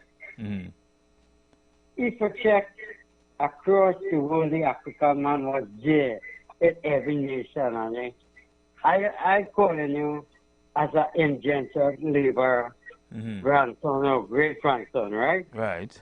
I don't like to talk race, but you will understand. I understand. Right. So, the African man in Trinidad, but globally, the African man is all in countries and all continents. And the only way I could have found to talk to my African brothers is through this radio station, The Street 919. Most of our presenters on the street are African, man. And according to David Mohammed, you know, David Mohammed, I don't look like you, but I appreciate the contribution of African people in Trinidad and Tobago and throughout the globe. Thank you very much for taking my call. Thank you. Thank you. Yeah. So, as I was saying, what we are seeing happening in the world today, don't just sit down and look at it and say that is not going to affect you. When they cough across there, you will always get the cold. And don't think that you're not going to get it on this occasion. You might get more than the cold. The world is becoming very, very dangerous. And I'm not saying all of this for you to rise up and, say things that you probably shouldn't say. But I'm saying all of this for you to be aware of what is happening, and for you in your own way to take preemptive steps to fix and to change some of the things that are happening. Let me take this caller again. Good evening, caller. Sorry for calling back. Yeah. But like men, they don't have no mind for human life, brother. I hate to, you know what spoiled my carnival, brother? That shooting in Cuba today, the man run up and bust the man and touch the head on the child right here, man. Oh God, said in the name of Jesus. In the name of what you're talking about. They are shooting. A shooting in Cuba. That was Friday gone. On Friday, right? I think I heard about yeah, that. wife and husband was gunned down in a play park in Cuba, my brother. And a gunman come up and the woman, she little baby 6-year-old was right there. And that 6-year-old runner, and that man come and busted his head. Boy. As he put brother, they had these shooters on them, was they small? What going on with our country? Everybody whining and dining. This murder happened in Cuba last week Friday, so look it up on Yeah, I heard about it. I mean, that is... You have to elaborate on it. That's unfortunate. This is a house of a week tonight. A week tonight, brother. And how much again? How many more must die? And how many more? Okay, sir. Good night, please. Yeah, man. Thank you. And that in itself is concerning. Right? The fact is, these things are still happening. These things continue to happen even in Trinidad and Tobago. And to a large extent is a reflection of what's happening outside there too. But, good evening, caller. Yeah, my referee here again. Yeah, about this thing in St. Lucia. Well, it's only this morning when my eyes opened, I was hearing the news item about these 3 St. Lucian nationals who were killed in a blast on the American well, I don't know if it's one ship or they have a small armada out there still. They have a flotilla, right? So and I say that thing done, but you see again, because they kill people, about 8 people I think get killed that same time in the Pacific side. Yeah. Some people got killed a few days before too. Yeah, right. So these 3 St. Lucians, you see, St. Lucia have a real, apparently they have a problem with the drugs, right? Because at time in Grosile, I think that's the second largest town in St. Lucia, every day 2-3 people was dying sometime early last year, and a whole set of hostilities will be taking place there. But my point is, you know the situation. Where are you going with a little fishing boat to do what? Right? When how much money people paying you to transport? But at the end of the day, Mr. Laukata, at the end of the day, nobody know. We just talking. Nobody know if, you see, the law don't work like that. The rule of law do not work like that. If you're saying something about me, I'll be able to prove it, right? And if you blow up the boat with all the evidence, as you say, then how do you justify killing the people? I am not justifying killing nobody. No, I'm just saying, in general. The thing is, what happened out there could never be right. Even if we don't know if the people was drugs, the people was on, if there's drugs that was using, or if they had drugs or whatever, we don't know that. They can say that, but we don't know that. Anyhow, the Prime Minister, Philip J. Pierre, he had no comment. When he reported, he said in the news reporter, he said he had no comment on that. Right? And I think they asked him twice, and that was his response. You understand? I don't know if he was waiting for evidence or whatever it is. I do not know. But his comment, I find as that wasn't too statesman, you know. Well, I saw that he sent in some diplomatic delegation. Yeah, to have discussions. I don't know what discussion they're going to be having now, because if people killing their citizens on the high sea, I mean, you should have a problem with that. Well, I find his comment was lukewarm for a Prime Minister.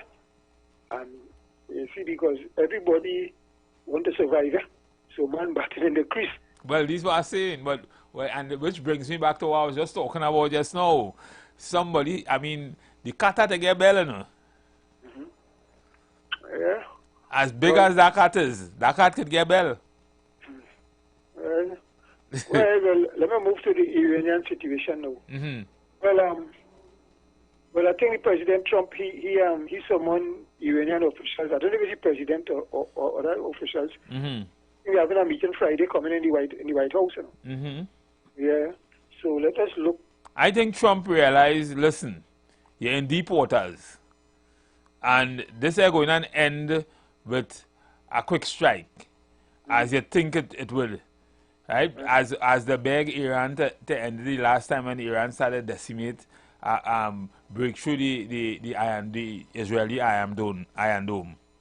I think that America realized that, listen, I can't take this, I can't take the advice, I can't take Netanyahu in my ears telling me to bomb Iran.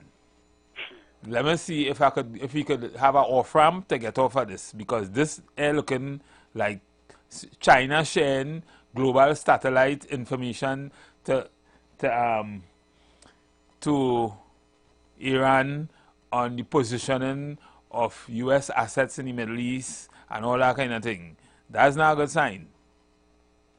Well, what I could say is that in 1973 Arab oil embargo, we had Iran had a foreign minister called Bani Sad. B-A-N-I was his first name, and S-A-B-I was his surname. And we had Kissinger as the Secretary of State, Henry Kissinger as Secretary of State. Yeah. Them fellas went down to the wire to solve that Arab embargo, that Arab oil embargo problem. You know? And I don't see no reason why, through diplomacy, right, that just the current situation in Iran cannot be solved, right? But why is it? I mean, let me ask you something. What is the problem? They had an accord, right? That Trump decided to mash up when he came into office. That Obama and they had said that they will remove some sanctions and Iran will do certain things, and they will have nuclear oversight and that kind of thing. Trump came and removed that, and now you're having a problem with Iran enrichment. You're having a problem with Iran having supersonic weapons. You're having a problem with Iran Iran funding and also arming all the proxies, and you have and in particular Netanyahu having a problem with Iran and the rate at which Iran is growing, right? So you now saying that you looking at a sovereign country and telling a sovereign country stop growing so fast, stop doing all these things, because if you do that, you my proxy or my little brother or my big brother, I should say, because I would call Israel, America, big brother. Yeah. My big brother is getting is scared of your progress, how fast you're going militarily. And you are saying now you're trying to negotiate with a gun at my head to tell me that if I do this, if I stop this, or if I stop enrichment, or and what Iran is saying, listen, our thing is not weapons grade. Our thing is really peaceful energy. What's your take on that? Well, you see, America right now is trying to have all these powers that came more powerful during the from President Bush come down to Obama, right? They were, I don't want to use the word encourage, but they oversaw these countries building up nuclear powers and all these things and military might and wasn't doing anything about it, right? So Trump now realized, well, here we're playing. This administration, which is Trump administration, not going that way, right? So look how we get with China and saying that China was only bleeding America, and some of these other countries only bleeding America, and he's a different breed of American. He want to see he taking action to make sure that these people stay in line. Right? You have to stay in line because he using hegemonic power, and he not talking about no Monroe Doctrine alone. The Monroe Doctrine is on the western side of the world, He goes with what they call imperial overstretch. Exactly. Right? And so he want to use that same doctrine all over the world. Yes. Because he's big. and you know, it is according as you're saying, Calypso, and Carabali out of getting your section. Yeah, that is how it is. Yeah? Hey. I want to follow this situation in St. Lucia because, as I say, I find the Prime Minister's response to the reporters. The guy wasn't aware of that until this morning. Yeah, I was following that since last night. Yeah, and the way I wasn't too satisfied with it as a Prime Minister, his response to that. But say what? It will be interesting to hear what comes out of that, because I remember our situation. I mean, I didn't like how it was dealt with when it happened by us. Yeah. Right? To a large extent, Trinidad and Tobago still haven't even acknowledged citizens of Trinidad and Tobago might have died. Well, look at that. Right? Their position is that what you was doing all day. You understand? I think we had to start seeing the bigger picture, because nobody could go on the east coast of America and Russia. Nobody could go on and do what they're doing, saying that the interdicting drugs or the killing drug traffickers and that kind of thing. You can go say do so, do like so. Right? Yeah. So why are you doing it to other people? Right. It goes back to hegemonic might. Right? Might is right. Right. Hegemonic might. Right? No, this St. Lucia thing, remember, all these people were saying a zone of peace in the Caribbean. When we were saying not in Trinidad because of our closeness of Venezuela geographically. Right?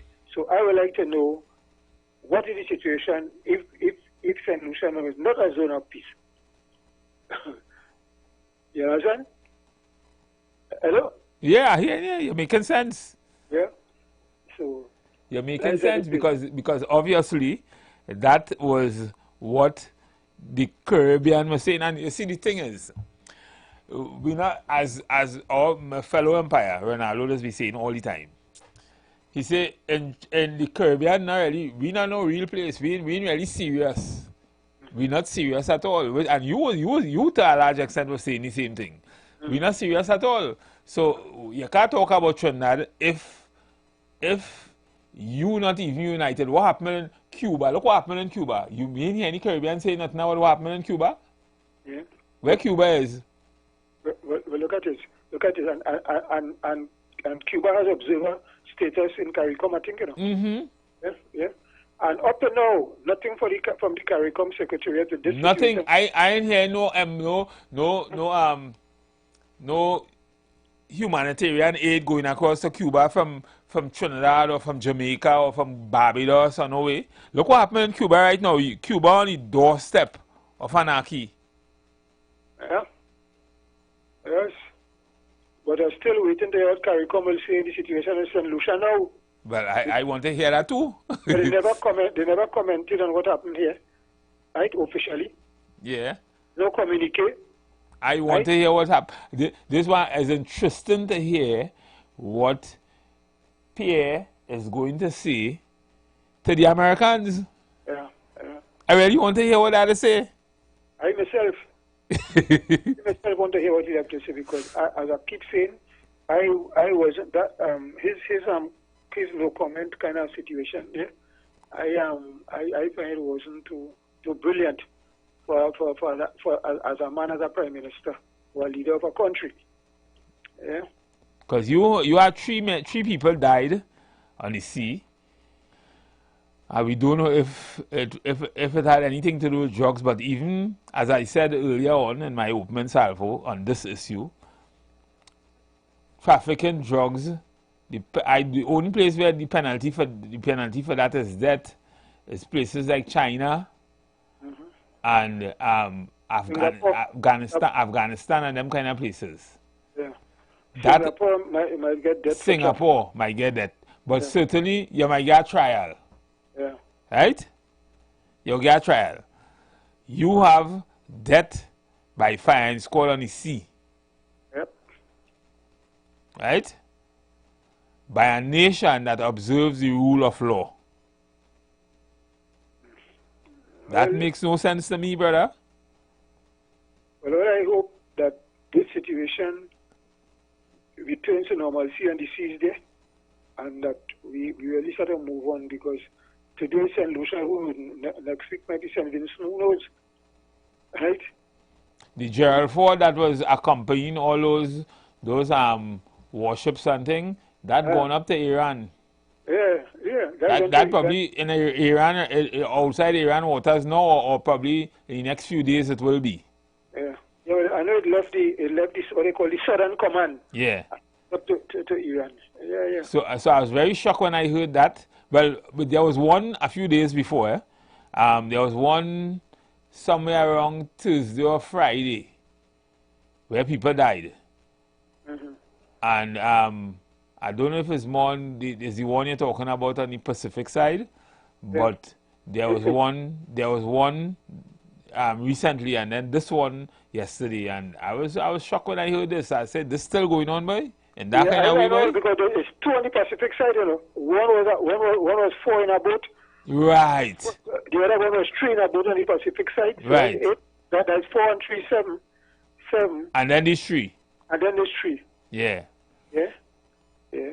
And the thing is, before I was saying all this was a cover for what they wanted to do in Venezuela, but the Venezuela issue come and finish, and to a large extent it quiet down, but it's still seeing this happening.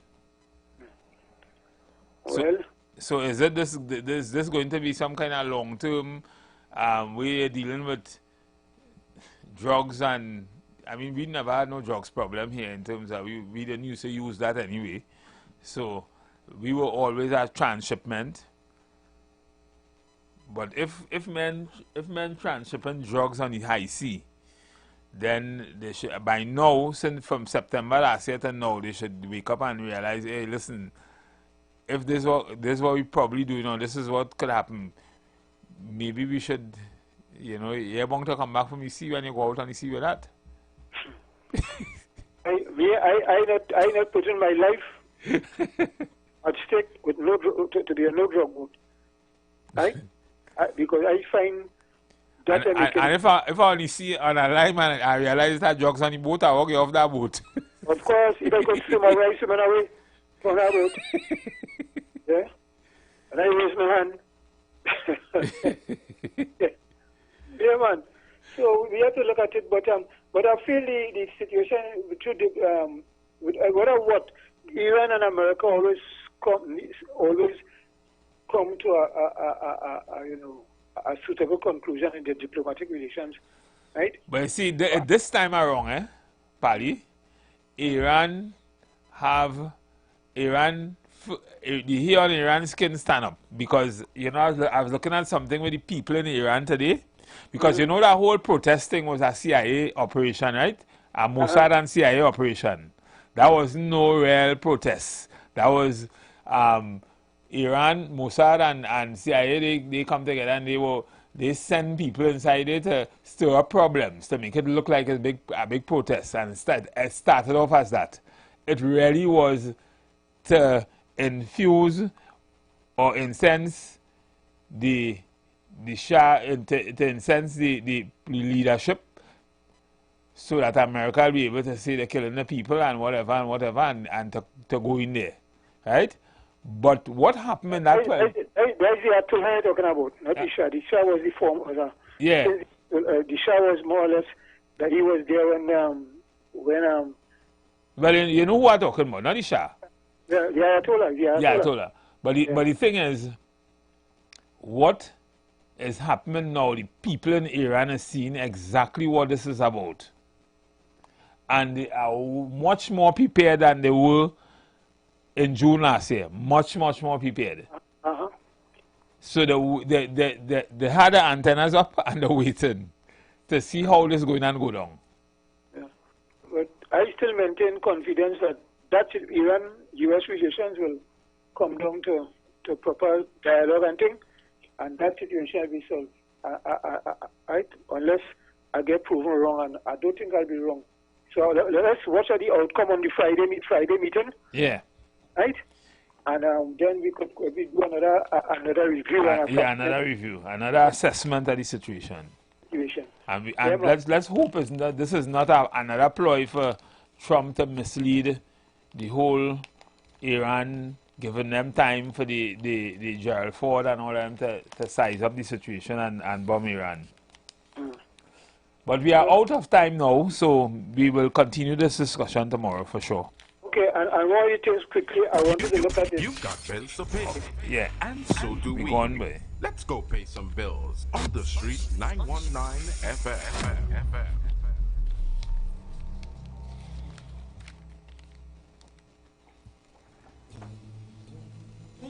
Tune in to the Street 919 FM for Gospel in the Bone Ministry every Sunday from 7:05 a.m. to 8:55 a.m. for the program God's Last Warning Message. Hosea chapter 4 says, "Hear the word of the Lord, ye children of Israel, for the Lord hath a controversy with the inhabitants of the land, because there is no truth, nor mercy, nor knowledge of God in the land. By swearing and lying and killing and stealing and committing adultery, they break out, and blood toucheth blood." Remember, every Sunday from 7:05 a.m. to 8:55 a.m. for the program God's Last Warning Message with Gospel in the Bones Ministry, right here on the Street 919 FM.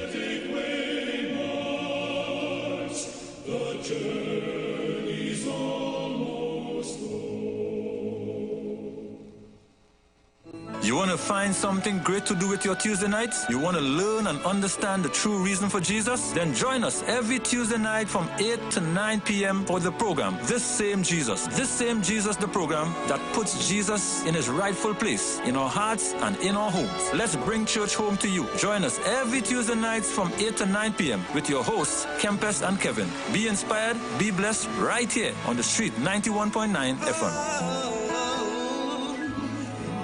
Falling in love with Jesus.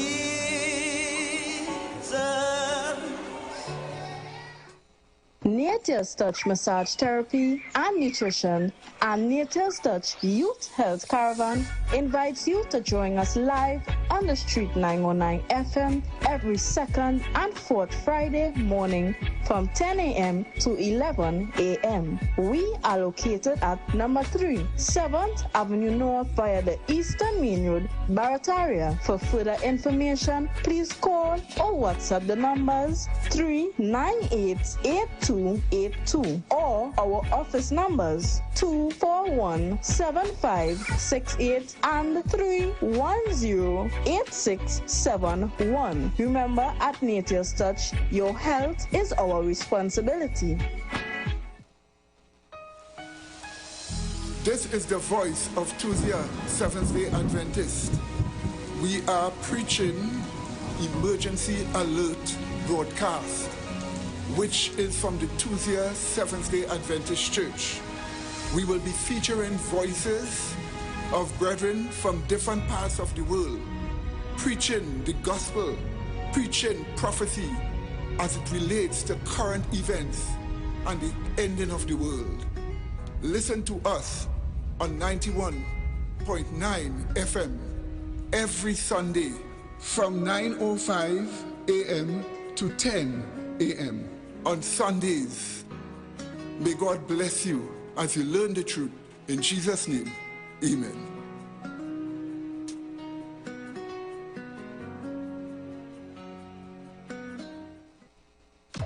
Welcome to Reggae Brunch Tobago.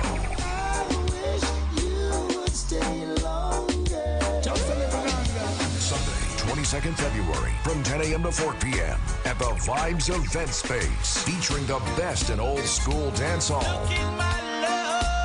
and conscious reggae music. Reggae Brunch Tobago. Dress floral for the food inclusive. Bring your coolers event you do not want to miss. With breakfast, lunch, snacks, and for dessert, one of the sweetest voices in TNT. Reggae Brunch Tobago, welcome, Sham Melody. Sham Melody. Tickets available exclusively at Cache Nationwide, La Cantina Crown Point, Nejon's Bar on the Esplanade Scarborough, Queens 300 and Kings 350. Powered by 420 The Rebel, Campari, and Reggae on the Radio. One night, infinite memories. On Thursday, February 19th, the legends and the future legends of Calypso meet on one stage.